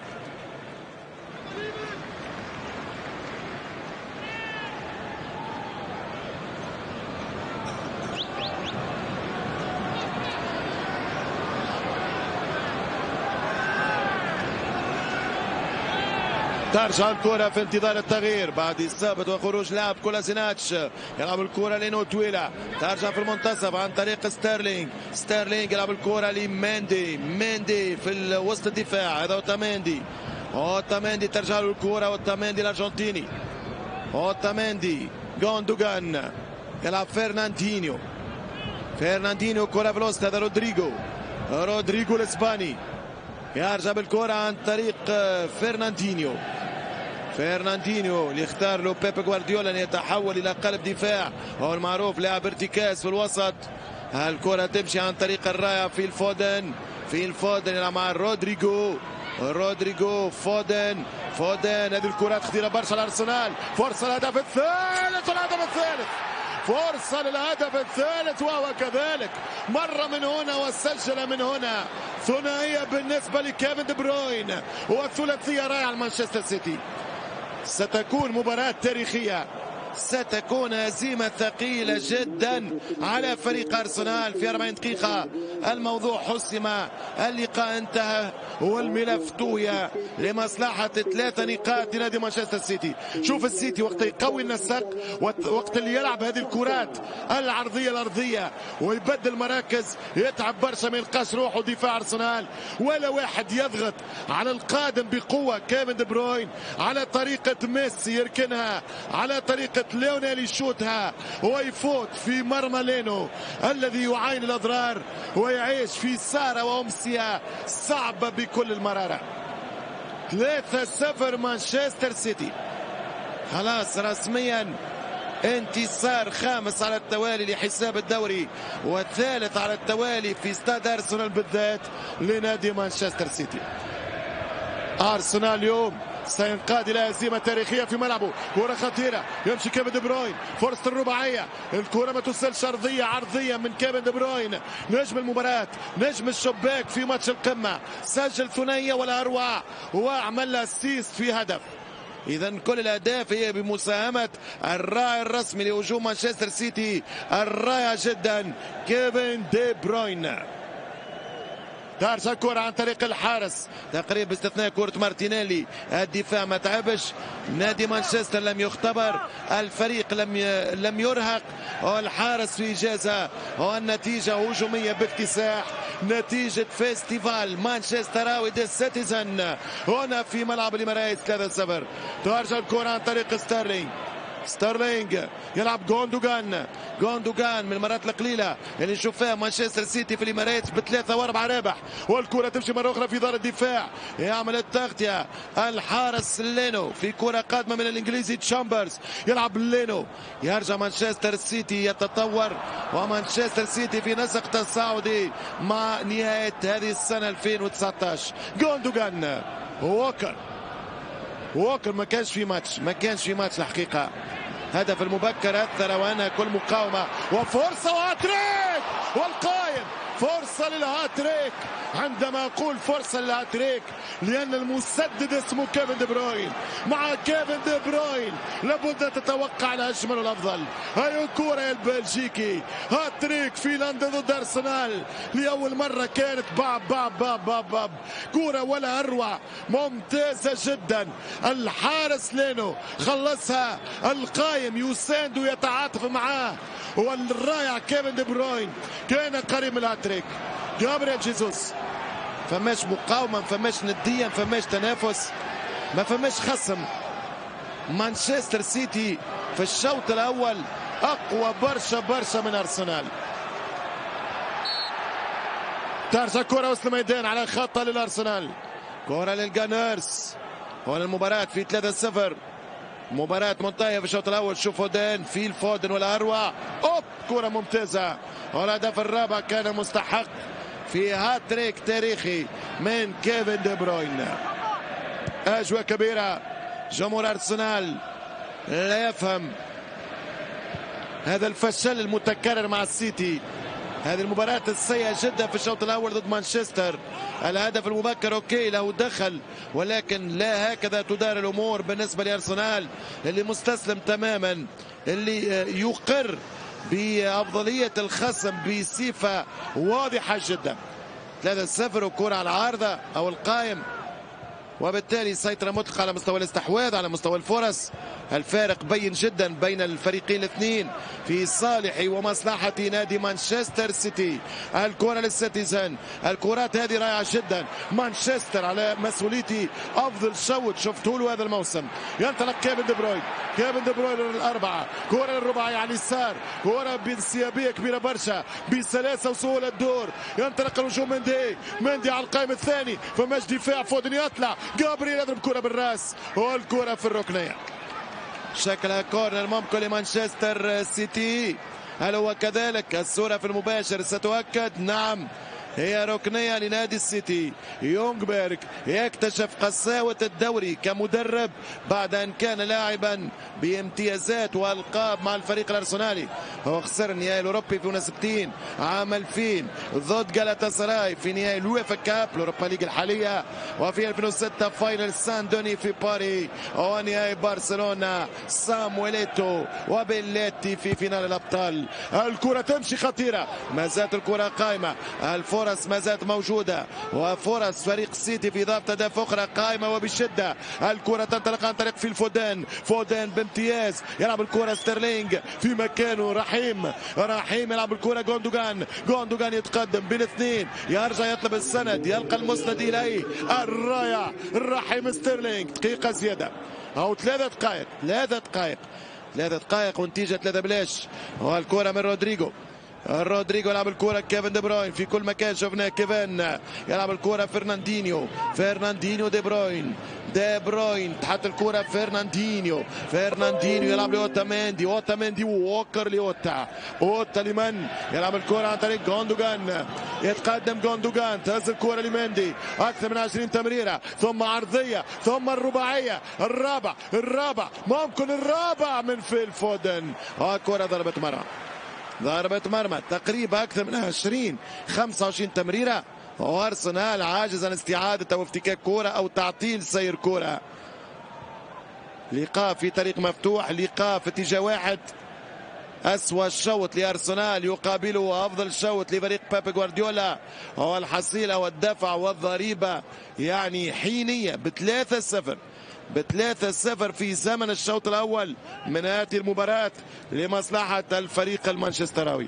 كرة للأزرق السماوي في كرة ملعوبة طويلة، ترجع مرة أخرى طويلة وملعوبة، الكرة تتهيأ في التماس لمصلحة نادي أرسنال. غاب أوزيل فغابت الحلول، غابت الأطراف فغابت الحلول، غاب الوسط فغاب حسن الظهور، غاب الدفاع فغاب على الأقل سيناريو مقبول، غاب أرسنال بشكل غير مقبول فحضر مانشستر سيتي بسيناريو مهبول. هذا هو الشوط الأول يا السادة، هذه تفاصيل الفترة الأولى هنا من عندكم في استاد الإميريتس في حضرة جمهور الأرسنال. أرسنال لم يحضر، وفي ضيافة نادي السيتي كأنه لعب داخل الديار. 3-0. غوارديولا يطمن على الجولة في منتصف ديسمبر ويبدأ يفكر في خواتيم الشهر اللي فيه 4-5 جولات قادمة للكرة الإنجليزية بدوريها الممتاز. كرة عن طريق أوتاميندي عبارة على تقسيمة، عبارة على ماتش تطبيقي يلعب مانشستر سيتي في شوط رائع جدا. أوتاميندي خلاص هي ثواني الشوط الأول، بصمة الرائع كيفن دي بروين، الأول كيفن والثاني أسيست من كيفن إلى رحيم، والثالث عودة لجمالية دي بروين، وكرة على العارضة من دي بروين. وشوف بيبي ماذا يفعلان، يعني الله يعينه جمهور أرسنال، يعني الفريق خاصة 3 في الشوط وممكن يعمل فضيحة متاع 6-7 في بلاده، وبيبي يلعب بكل هدوء وبكل يعني سهولة وبعيد عن القتالية وبعيد عن التنافس، يلعب طالون ويلعب شيكي ويلعب ازدواجية سيزو ويلعب. لا يا بيبي، هذا أرسنال ليس للمتروبول، في ليل المتروبول عندكم في فرنسا تترفهون، أما هنا في إنجلترا فهذا السيناريو لا يقبل أبدا من عشاق الجرس العريق. شوط شفنا فيه لينو شفناه في كرة جابها من الشبكة، في ثانية خرجها من الشبكة، في ثالثة طلعها من الشبكة. وهذا نجم الشباك وقاهر الشباك. مانشستر سيتي 3 أرسنال 0. دي بروين 2 ستيرلينغ 15. ودي بروين عاد البصمة والكرة بكرة في الدقيقة 40. فاصل ثم سنعود للزميل محمد سعدون الكواري. قمة باتجاه واحد. محمد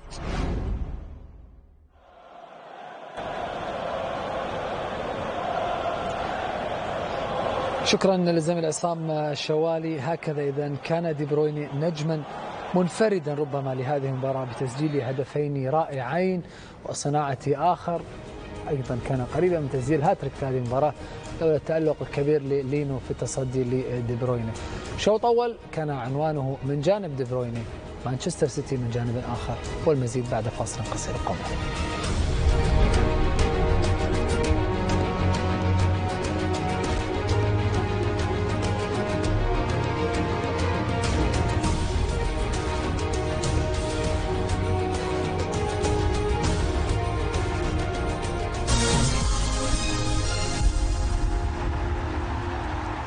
مزيل العرق الجديد ديب من نيفيا للرجال مع تركيبة الكربون الأسود، حماية قوية من العرق والبكتيريا، وانتعاش يدوم. جرب مزيل العرق ديب من نيفيا للرجال الآن. والأنعم حلاقة، جرب جل ديب الجديد بقوة الكربون لأسهل حلاقة ممكن تتخيلها. جل الحلاقة ديب من نيفيا للرجال.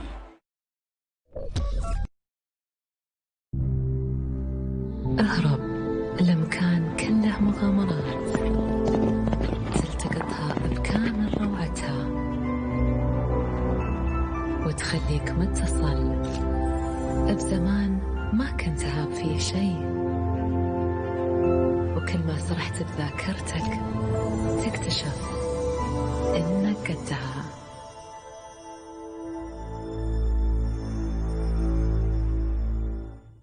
مباراة تحديد المركز الخامس ضمن كأس العالم للأندية فيفا قطر 2019. السد القطري،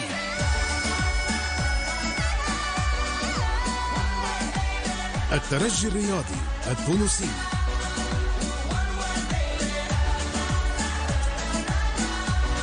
الثلاثاء حصريا على بي سبورتس 1.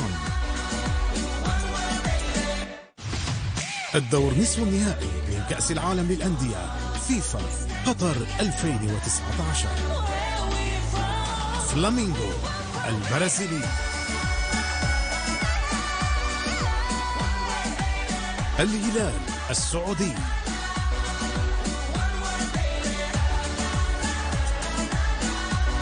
الثلاثاء حصريا على بي سبورتس 1.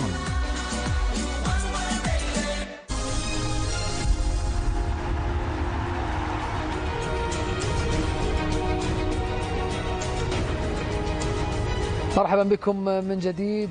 قطر في مسائها الجميل لهذا اليوم الممطر استقبلت كتيبة ليفربول القادمة من إنجلترا متصدرة بفارق كبير مريح للبريمير ليج ومتوجهة إلى كأس العالم للأندية لمواجهة مونتيري المكسيكي يوم الأربعاء في الدور نصف النهائي لكأس العالم للأندية.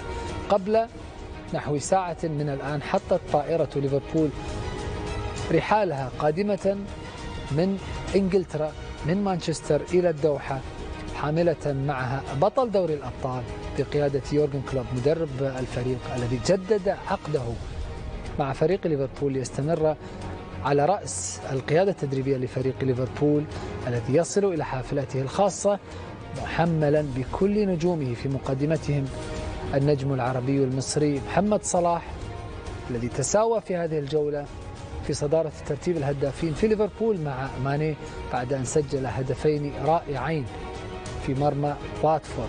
محمد صلاح الذي بات هدافا تاريخيا لفريق ليفربول يصل إلى العاصمة القطرية الدوحة للمشاركة مع فريق ليفربول في كأس العالم للأندية في تغطية مستمرة لبي إن سبورتس. اهلا بكم من جديد. الحمد لله على سلامة محمد صلاح يا كابتن. كده كاس العالم للانديه بدا. قبل كده سياحه يعني ولا عادي؟ رايح بتحلل امس ليه؟ الحمد لله على سلامة صلاح. يوصل السلام الحمد لله. نعود الان لما حدث في الشوط الاول الذي كان من جانب واحد في كل شيء لمصلحه فريق مانشستر سيتي، والذي كان قاسيا على مستضيفه أرسنال بتسجيل 3 أهداف كاملة في الشوط الأول من هذه المباراة. الأهداف بدأت بشكل مبكر قبل أن تنقضي الدقيقة الثانية. سجل السيتي عن طريق نجمه الدولي البلجيكي كيفن دي بروين الهدف الأول، ثم أضاف دولي آخر هو الإنجليزي رحيم ستيرلينغ هدف السيتي الثاني في الدقيقة 15، بينما اختتم دي بروين ثلاثية مانشستر سيتي وثنائيته في الشوط الأول من هذه المباراة ليؤكد نجوميته المنفردة في الشوط الأول من هذه المباراة، مسجلا 3 أهداف في الدقيقة 40. كابتن محمد، أي شوط قدمه السيتي وأي شوط قدمه دي بروين على المستوى الشخصي؟ دي بروين يتلاعب بالأرسنال، لعيب عصري، وهو في حالته الطبيعية في حالته الفنية والحالة المزاجية ده دي بروين اللي نعرفه من الموسم الماضي وقبل الماضي. ربما الإصابات عطلته، إنما لما يكون في حالته صعب إن أنت تراقبه. تحركاته سريعة، ذكي، بيستلم بين الخطوط كويس، يلعب بدون كرة مميز، تكملة ورا المهاجمين، يلعب بالرجلين تقريبا بنفس الجودة. هو لعيب متكامل زي ما بقول لك يا محمد، لعيب عصري، وبعدين عنده ثقافة تكتيكية عالية، عنده إحساس بالمكان. لاحظ تحركاته كابتن تقريبا في كل أرجاء الملعب. عنده الحرية النهارده يا محمد، حرية بمعنى ايه حرية؟ لأن في جاندوجان ورودري موجودين في نص الملعب، بيساندهم فودن من الناحية الدفاعية، فهو عنده الحرية في الناحية الهجومية، بجانب ان جندوزي وتوريرا سايبينه بدون رقابة، مفيش ولا ضغط، بيدينه المساحة والوقت انه يستغل الفرص، انه يسدد، انه يعمل تمريرات. فبالنسبة لي لا، مباراة مميزة. في أول دقيقتين مفيش مجال ان انت تخش في الجيم، هو داخل في الجيم اوريدي. لعيب تاني يستنى الكرة دي اللي ملعوبه له بالعرض بالسرعه دي مع الجو ده والمطر، يقول لك اضمنها، انما هو لا، محضر نفسه ومكمل كويس في المساحه الفاضيه وحاططها في جريء وموهوب طبعا، وحاططها في زاويه صعبه على حارس المرمى. فبالنسبه لي هو اللي عمل الفيصل بالنسبه للسيتي. انما السيتي برضه الارسنال مستسلم يا محمد، دفاع هش، مساحات في كل اطراف الملعب وعمق الملعب مع التكمله بدون رقابه. ده الف ب ان انت لازم تحط رقابه على دي بروين، الف ب.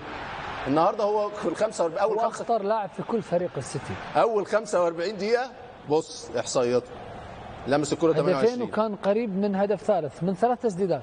عشان كده بقول لك يعني 2.5، في واحده تصدى فيها لينو كانت تصدي المباراه، فهو مصدر الخطوره.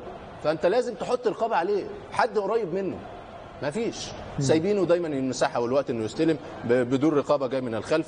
فبالنسبه لي لا، هو شوط مميز بالنسبه لي، وايضا سذاجه دفاعيه واخطاء بدائيه تريد او تستخلص تقول ارسنال محتاج مدرب باسرع ما يمكن.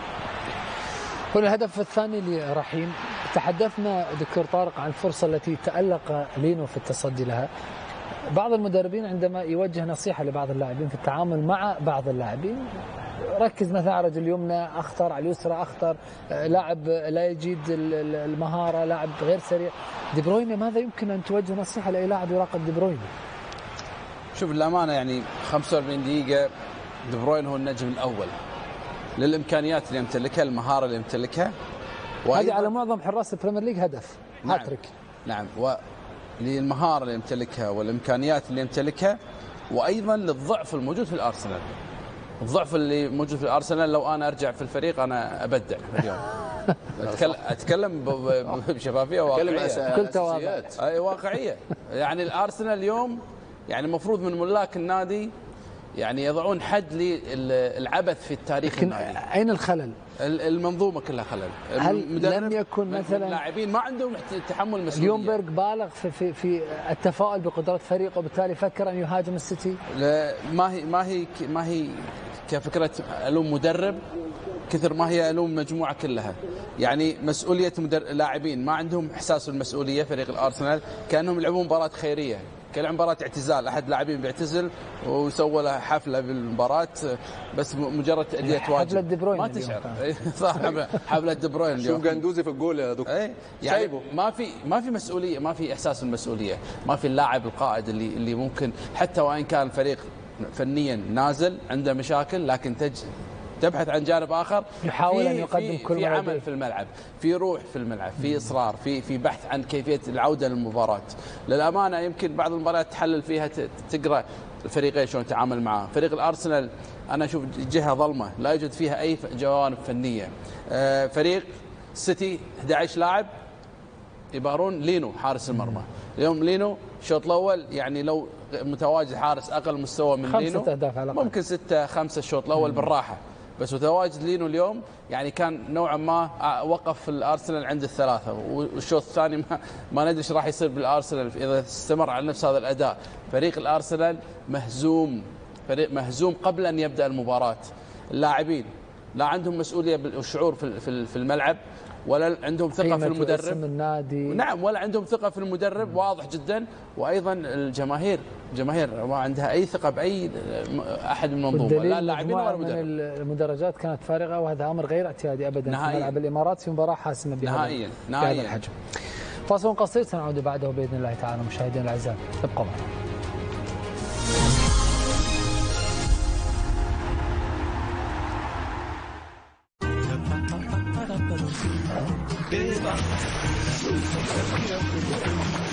أرسل الأموال عبر تطبيقنا إلى الحسابات البنكية أو نقدا إلى كل أنحاء العالم.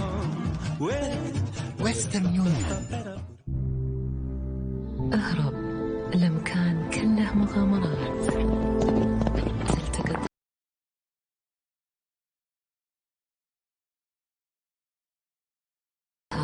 ذاكرتك، تكتشف إنك قدها.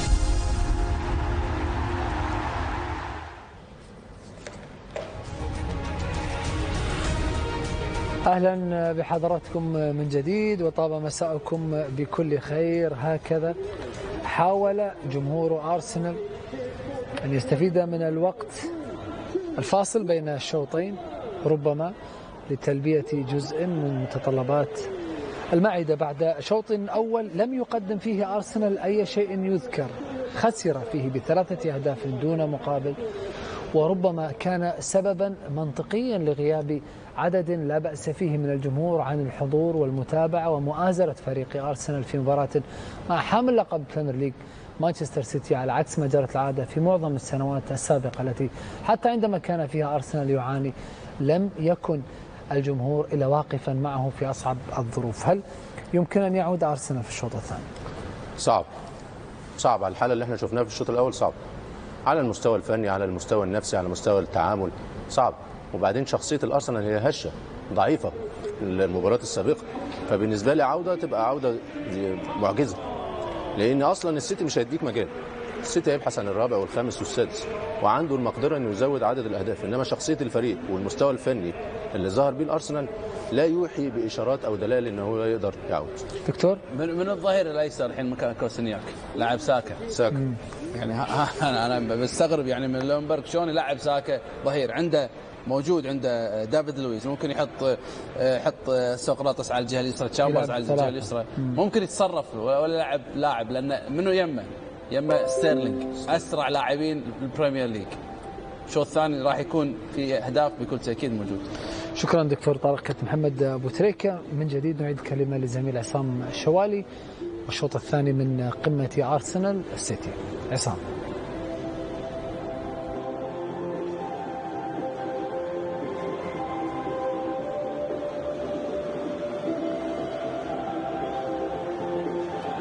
شكرا للزميل محمد السعدون الكواري. طبعا هي قمة منتظرة، ولكن الحقيقة أفسدها فريق أرسنال بعدم نديته للأمانة في الشوط الأول، ثم بهذا التفوق لفريق مانشستر سيتي. أعتقد في وقت ولد فيه المعجزات في سؤالك للزميل تريكا، أعتقد أنه ولعت المعجزات. لا أتوقع أنه أرسنال قادر على العودة. أما في مداخلتي بخصوص المشجعين اللي شفناهم ياكلوا، أنت قلت متطلبات البطن، أنا نقول لك اللطف هذا من ربي يعافينا ويعفو عنا جميعا. هذا عندهم قرح في المعدة من كثر الغضب في هذه المباراة في هذا الشوط الأول، فهذا هو، فبالتالي لازم ياكلوا باش تهدى المعدة وباش التيب كما تقولوا. على كل حال هذه مجرد كانت مداعبات وتواصل مع الزملاء في الاستوديو في تجديد العهد مع الشوط الثاني. نحييكم. نمر الى تشكيله الفريقين. مانشستر سيتي ما يبدل شيء، إيدرسون، ووكر، مندي، فرناندينيو، اوتاميندي، رودريجو، غوندوغان، فودن، دي بروين، ستيرلينج وجيزوس. بالنسبه لارسنال لينو، نيلس، سوكراتيس، شامبرز، توريرا، جندوزي، بيبي، مارتينيلي، اوزيل و أوباميونغ. لا أدري أيضا على مستوى الاعتماد على أوزيل في ظل الأزمة الناشئة. تخلى لاعب ساكا بدل كولازيناتش المصاب ظهير يسار. قلت في ظل الأزمة اللي انفجرت في آخر الساعات بعد الموقف أراه مشرف بالنسبة لمسعود أوزيل، ولكن تعرف الناس دائما في ضغوطات وفي دائما في أمور أخرى تتداخل في عالم الرياضة، وكأنه الرياضي غير مواطن وغير إنسان، ليس معني بقضايا أمته أو قضايا بلده أو يعبر يعني يلزم منع السياسة ومنع ما هو سياسي في الرياضة لعدة أسباب. أقول لكم السبب الرئيسي أنه ما يحبوش النجوم الكبار. تصوروا مثلا ميسي ياخذ معاك موقف في قضيه، وهنا كره قريبه لارسنال من اجل فتح باب القضيه 15 ديسمبر 2019. طبعا هي غايه الاتحاد الدولي هي تقريب ولا الاتحاد الدولي كل تلجيم افواه النجوم الكبار، لانه تصور ميسي ياخذ لك موقف مثل القضيه الفلسطينيه، تصور مثلا في القضيه نتاع مسعود اوزيل، وهك تشوف الضغط الصيني انه مباراه ارسنال لن تنقل اليوم على مليارين صيني يتابعون الدوري الانجليزي، يحاربونهم بالتالي في الامور التسويقيه ويضغطون على النجوم لكي لا يصرحون. فنتساءل فني الان محمد تريكا، دكتور طارق جلامة، جمهورنا العزيز الرياضي في الوطن العربي المتابع للقمة، هل فنيا في مثل هذه الضغوطات والظروف والأزمة اللي نشبت في الساعات الأخيرة، هل كان لابد بالنسبة ليونغبيرغ أن يشرك أوزيل؟ لأن أوزيل نحس وأنا خارج من الماتش، لأنه أنا ما نتصورش هالديمقراطية الكبيرة جدا اللي رئيس النادي وإدارة نادي أرسنال لم تتكلم أو لم تلم أو لم تعيب على أوزيل، تقول له يا أوزيل راك باش تضرنا يا أوزيل ماديا، أنا تسويقيا يا أوزيل السوق الصينية أوكي، خاصة أنه الاتحاد الإنجليزي المعني بالأمر سيضغط على أرسنال وأرسنال سيمسك اللاعب، وبالتالي اليونغبيرغ مع أوزيل كان ممكن يريحوا. طبعا هذه ليست ظروف المباراة وانتصار السيتي، هذا أمر متداخل أكثر ولا أقل. هو أوزيل في التوب، أوزيل في فورمة ما يغير شيء، هو مش في فورمة لأنه أرسنال ما كانش موجود. أرسنال لعب 30 ثانية في القمة، لعب 30 ثانية ضيع مارتينيلي، تقلبت اللعبة، جاء هدف، جاء الثاني، جاء الثالث، ما نعرفش وين ماشي أرسنال قدام في هذه المباراة. نتمنى نستمتع بالشوط الثاني من الندية والكفاءة، لأنه ليست هذه حقيقة أرسنال. أرسنال يبقى فريق قوي جدا رغم الصعوبات ورغم آلام الحاضر، وهذا تأكيد. وين الراس؟ الكرة من الدفاع، ترجع الكرة عن طريق جندوزي والكرة انطلاقة قوية من أرسنال، محاولة ردة الفعل، فما شانس والكرة أوزيل حط الكرة والتسديدة. وين التسديدة؟ وين من توريرا؟ الفرق في النجاعة، وذكرت لكم حتى بلغة الأرقام وعلى ذكر الارقام الشوط الاول استحواذ كان مانشستراوي 52 مقابل 48%. وعلى ذكر الارقام ايضا نقول لكم انه مجموع المحاولات الهجوميه 6-3 للسيتي، والكرات على المرمى 4-1 للسيتي، 4 منهم 3 اهداف. نجاعه قياسيه مثاليه نموذجيه لنادي مانشستر سيتي. ارسنال بالقتاليه المعهوده، فريق يلعب برشا روح، يلعب برشا قليب. توريرا وخطا 5 دقائق لعب في الشوط الثاني، هي ربع الساعة الأولى هكذا في محاولة لردة الفعل لدخول المباراة من جديد وتسجيل هدف أول بالنسبة لأرسنال. إذا تتعدى الأمور 15 دقيقة في 3-0 أعتقد أن المباراة طويت نهائيا في الدقيقة 60 إذا ما يسجلش أرسنال. ترجع كرة فرناندينيو، بيير إمريك أوباميانغ تقريبا من مس ولا كرة مؤثرة في الشوط الأول. الخطوط كانت متباعدة، ضغط النادي مانشستر كان مثمر، ثم مانشستر سيتي لعب في الفراغات ولعب في المساحات الفارغة، لعب بالكرات القصيرة والكرات على الجناب اللي ما لقاش فيها حل الفريق الأرسنالي في الشكل الدفاعي.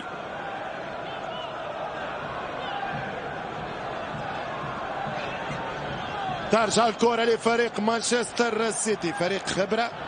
شوف ياخذ له ثواني، حاول يكسر ريتم ارسنال المندفع في هذا الشوط. هدف الان يعطي طعم المباراه. ممكن مارتينيلي ضيع الكره. ترجع مره ثانيه كيفن دي بروين وفودين وكيفن برافو الدفاع. الارسنال يعاني من هذه الكره المرتده خطيره جدا. وينو ساكا؟ شو ساكا كيفاش يهز في ساقيه هزان. الكره بطيئه والربع جاي مش ممكن. وينو جابرييل جيسوس ضيع فرصه الهدف الرابع، ضيع كرة الهدف الرابع. شوف جابرييل ساكا مزاك يدخل. شوف ساكا وقف القندوزي جاي يغطي من جهته.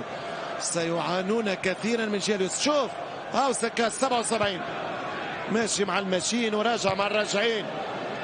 وترجع الكرة عن طريق جوندوغان كيفن دي بروين اسيستي رحيم. والدفاع احذر ارسنال. نعم الاندفاع ولكن حذر المرتدات. أنا شخصيا لو كنت مدرب يونغ بيرغ المباراة هربت ما نرجعش فيها، لأنه الظروف الكل ضدي. مانشستر في يومه، مانشستر ربح 3 بلاش، والسيتي مش من الفرق اللي باش ترجع 3-3. أنا نلعب بتوازن، ما نتقدمش ونندفع وتهور هجوميا ونخلي الدفاع، لأنه ممكن الشانس نتاع 3-1 و3-2 هي 15%، ولكن 85% راك باش تاكل الرابع والخامس يا يونغ بيرغ. هذه مباريات في مدربين اللي يعجبوني في مثل هذه الظروف يرمي المنديل بلغة الملاكمة، يقول لهم السماح. اوكي اعترفت اقريت اليوم ونحاول نلمع الصورة. شوف المساحات الان. انا نبهتك يا يونغ بيرغ، انت لا تعرف اجواء البريمير ليج ممكن كمدرب اكيد. هذا في ثاني مبارياته والثالثة مع الفريق. والكرة تمشي لنادي ارسنال في وسط الميدان. بيبي القادم الميتروبول من نادي ليل يلعب الكرة عن طريق ساكا من اليسار، حتى الكرة لليوناني الجريكي سوكراتيس وكان الشاعر البرازيلي سوكراتيس. ترجع الكرة عن طريق جندوزي يلعب الكرة، يمشي ساكا واحدة. ساكا يرجع بالكرة في الميدان، الانطلاق الهجومي عاود له، يرجع بالكرة عن طريق أوزيل، يتقدم مسعود أوزيل وصل الكرة توصل بعيدة. أوزيل بعيد على أوزيل.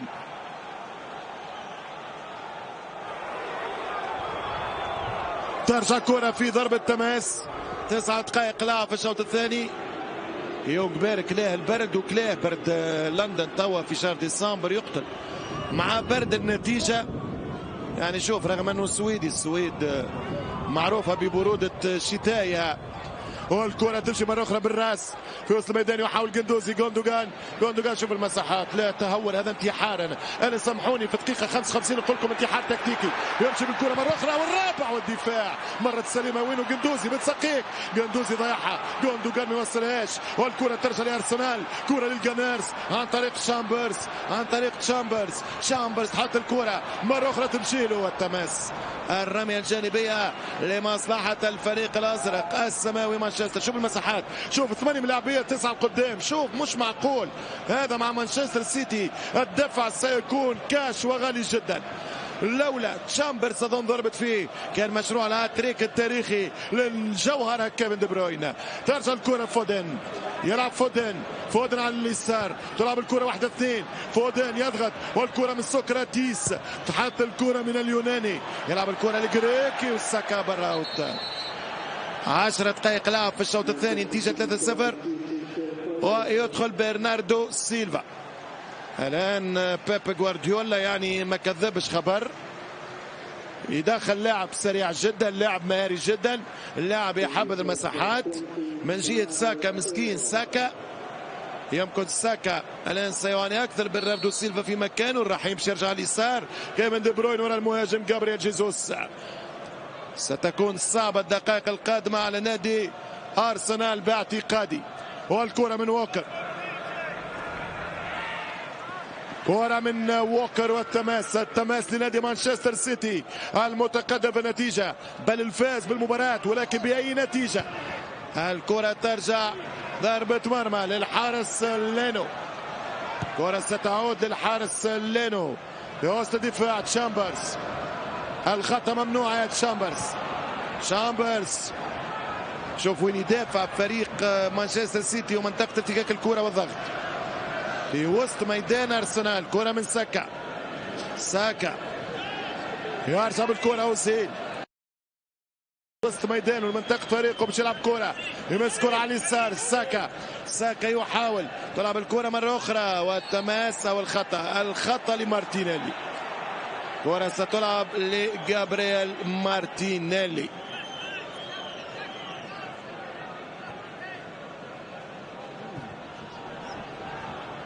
هذه اللقطة الأخيرة واللي اعتبر فيها حكم المباراة سيد بول خطأ لمصلحة أرسنال. جندوزي خلاص، أرسنال حتى كان متقارب برشا في الاستحواذ، ما خلق ولا فرصة تقريب. شوف المساحات، شوف الإمكانية لفريق مانشستر سيتي لضبط الهدف الرابع. هو خطأ على الساكا، سيعاني ساكا كثيرا في هذا الرواق الأيسر. ترجع الكرة رحيم، يمشي رحيم ستيرلينج، الرحيم يمشي عن طريق ماندي تتهيأ الكرة لمن في وسط الميدان، يلعب الكرة والتاميندي فرناندينيو. 13 دقيقة لعب في زمن الشوط الثاني. هنا النتيجة ب3 من شوط أول رسم فيه السيتي طريق الانتصار وخارطة طريق فوزه باكتساح هناك في استاد الأرسنال الإماريتس. ترجع الكرة سقراطيس، حذاري من الأخطاء المتجددة يا سقراطيس. ترجع الكرة بدون عنوان، مستسلم تماما أرسنال، مستسلم تماما، عارف أنه في يوم غير يومه. العقدة تتأكد، 5 انتصار على التوالي لحساب الدوري لفريق السيتي. المان سيتي يربح 3 نقاط، يتقدم في الترتيب من جديد للنقطة 35 على بعد 14 اللي مش مسلم ولا في نقطة. فريق الريدز ليفربول اللي محقق حاليا 49 نقطة من إمكانية 51 فقط. الكلاسيكو ضد اليونايتد لم ينتصر فيه في هذا الموسم الكبير الأحمر ليفربول، 16 فوز وتعادل. يغادر مسعود أوزيل وهو أيضا في الأمور السياسية والرياضة والكرة سياسة وبزنس. التعمد ممكن يكون تعمد أنه يشاركوا أوزيل. الاتحاد الإنجليزي يكلم أرسنال، يحكيوا مع أوزيل، راك عملت لنا مشكلة بتصريحك يا مسعود، ولكن لابد أن يلعب مسعود ليوجهون الخطابات للجانب الصيني. راهو حرية تعبير، وراهو هو حر في آرائه، وراهو ليس نادي أرسنال من يعبر عن هذا الرأي أو يتعاطف مع هذا القرار للاعب. حرية شخصية وحرية تعبير، وبالتالي راهو يلعب. وما تهددنيش وما تفجعنيش وما تخوفنيش أنك باش تقطع البث على مباراة أرسنال. أنت خاسر في الأخير، أنت كرة صينية وأنا كرة البريمير ليج.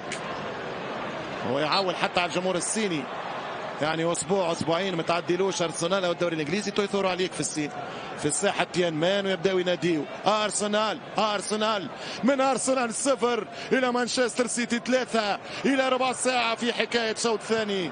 خلاص المباراه منتهيه، فقط هي اتمام الواجبات ل90 دقيقه واتمام قانونيه وشرعيه المباراه لتكون شرعنه الريزالت والنتيجه في الاخير باي ارقام يا باب.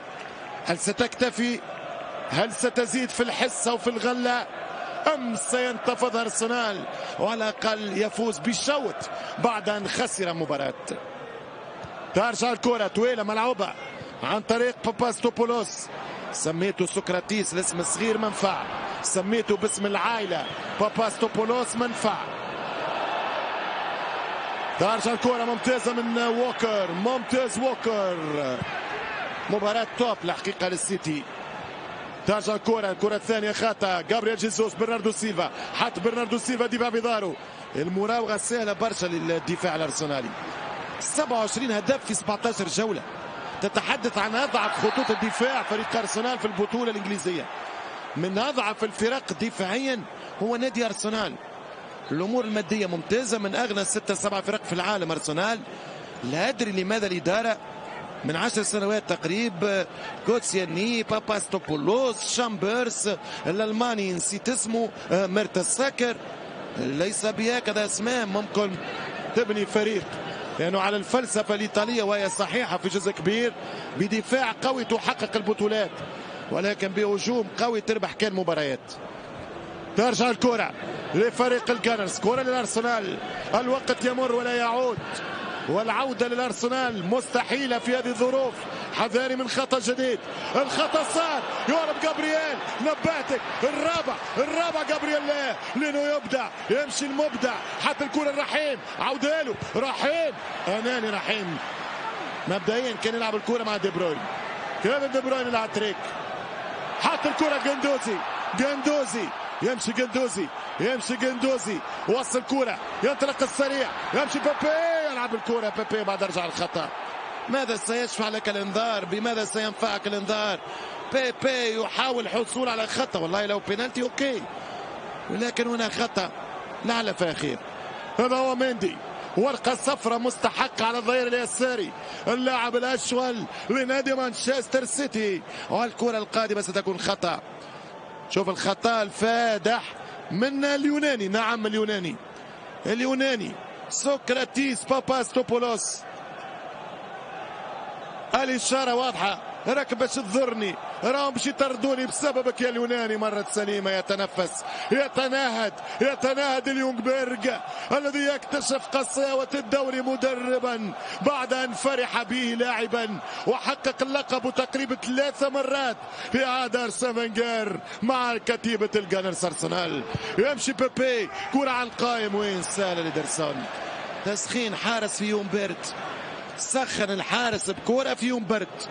الكرة ترجع جندوزي، هذا الدفاع المتقدم كارثي أرسنال.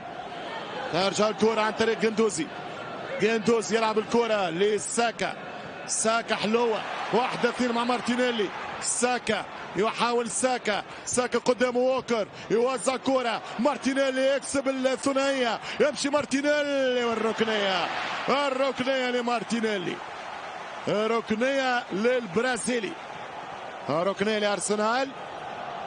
عقلية وانتماء كرة القدم في أوروبا. شوف الجمهور 3-0 في شوط، ما زال يشجع ويكمل ماتشه. شوف ولا مكان شاغل، ولا واحد ترك مقعده. إنه الانتماء للنادي الذي ليس مرتبط وعلى نمطية البحث عن النتائج أو الألقاب. الآن أرسنال التاسع، بعد هذه الخسارة يخرج من التوب 10 ممكن، ولكن ديما الجمهور معاه. كرة خطيرة، ماذا هناك؟ ما فما شيء، الجمهور يضغط ولكن الحكم قريب، والكرة ما خرجتش. جابرييل جيسوس يطلع الكرة، ترجع مرة ثانية بدون خطأ، يقول حكم ملعب، والكرة للفريق الأرسنالي. يعاني أرسنال. ترجع الكرة من توريرا، ماذا هناك؟ في إصابة في لاعب شكله جابرييل جيسوس. نعم هو جابرييل، مصاب جابرييل الذي أهدر كرة الهدف الرابع في هذه المواجهة، في هذه المباراة. هنا 65 دقيقة في القمة، والنتيجة 3-0 لهمة مانشستر سيتي. ثنائية من الرائع كيفن دي بروين، وهدف كان من راحم ستيرلينج. ما فما شيء، الحكم يقول في اللقطة الأخيرة المباراة تتواصل، والكرة في أفضلية من؟ الكرة الآن ستعود لإيدرسون، إذن الكرة عائدة لمصلحة نادي مانشستر سيتي. إيدرسون البرازيلي، ترجع الكرة إيدرسون طويلة، 25 دقيقة. ترجع الكرة عن طريق كيفن دي بروين، ما زالت الفترة الثانية أيضا في خطورة فريق السيتي، ياخذ الكرة الثانية خطيرة جدا، ملعب 1-2 ولكن طويلة. دولة الكرة من رحيم ستيرلي. الكرة الثانية الكل قاعد ياخذ فيها فريق مانشستر سيتي في هذه المواجهة. الانتقال هجوميا من وسط الميدان إلى الأتاك، كورتين بتمريرتين ثلاثة، قاعد يتعب يعذب، نقول مش يتعب في فريق الجانرز اللي عنده كرة من جندوزي مضغوط عليه لاعب الجانرز، والكرة تخرج ضربة تماس، رمية الجانب لنادي أرسنال. ترجع الكرة لفريق مانشستر سيتي، كرة في الدفاع عن طريق اللاعب والحارس إدرسون يلعب كرة طويلة. ترجع كرات بينية قصيرة من فريق السيتيزن عن طريق اللاعب فرناندينيو فماش مراقبة، سهولة كبيرة الحقيقة شفتها اليوم لمانشستر سيتي في التنقل، فماش ضغط، اللاعب لاقي راحته في أنه يفكر ويخطط ويباسي، فماش ضغط على حامل الكرة، فماش دفاعيا لا جماعيا ولا فرديا. اليوم نجح فريق الجانرز.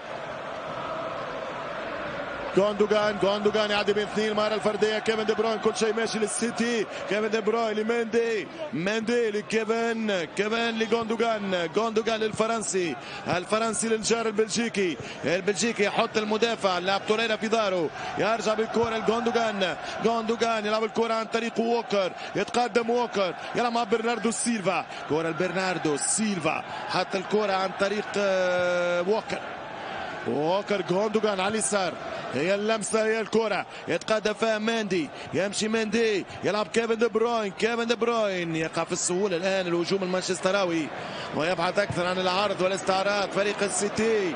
كره سهله ترجع من جهه الحصار المانشستراوي، يتواصل على لندن، والاكتساح المانشستراوي للسيتي يواصل في البوم ومواجهات الفرق اللندنية للمان سيتي، لأنه 12 مباراة أخيرة ضد فرق العاصمة، 11 فوز للسيتي مقابل انتصار وحيد للندن.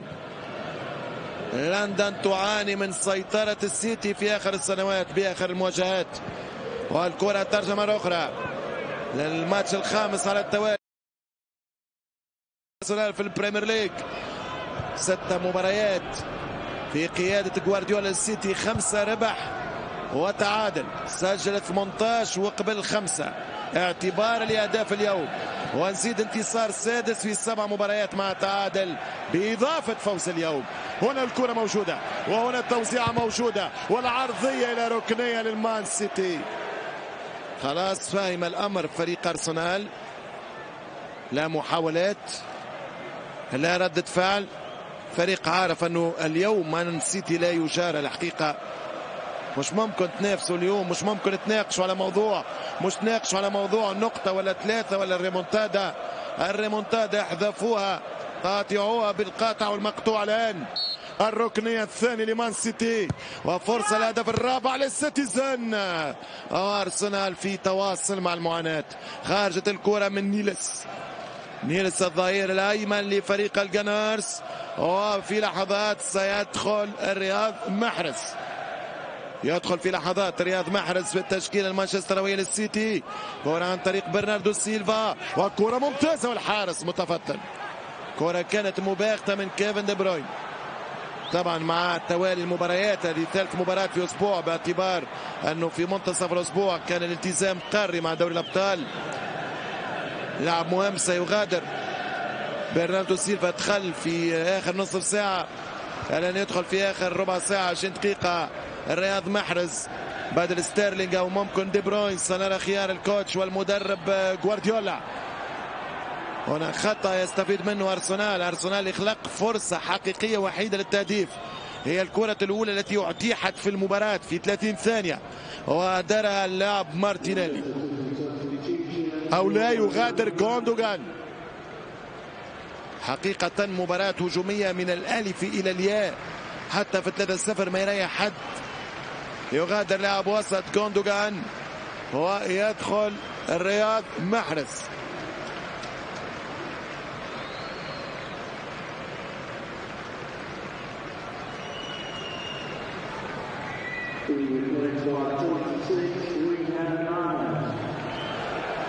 إذا يغادر غوندوغان بعد عطاء غزير.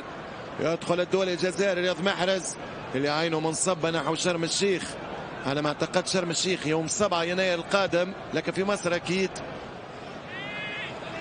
شرم أو الغردقة، لكن أظن شرم موعد توزيع الجوائز الخاصة بأفضل لاعب أفريقي.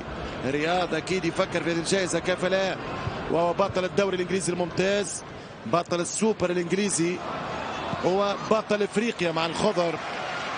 بالمقابل أظن الحظوظ كبيرة والتسريبات نجم نقولها لكم الآن أنا ماشية لساديو ماني، مفارقا أن صلاح توج في دكار وساديو قد يتوج في مصر. الأخبار اللي عندي من مدى التسريبات أنه ساديو سيكون البالون دور، ساديو ماني، خاصة مع فوز منتظر لليفربول بكأس أندية العالم على الورق، ولكن الكرة ما زالت في الميدان. ترجع الكرة ممتازة عن طريق الهجوم، يلعب لرياض، هو بعيدة من جابرييل جيزوس، كرة بعيدة من جابرييل جيزوس البرازيلي. آخر 20 دقيقة في المباراة، من الطبيعي أن ينخفض نسق اللقاء ويتراجع رتم المباراة في هذا الشوط الثاني في هذه الفترة. يخرج الحارس إدرسون،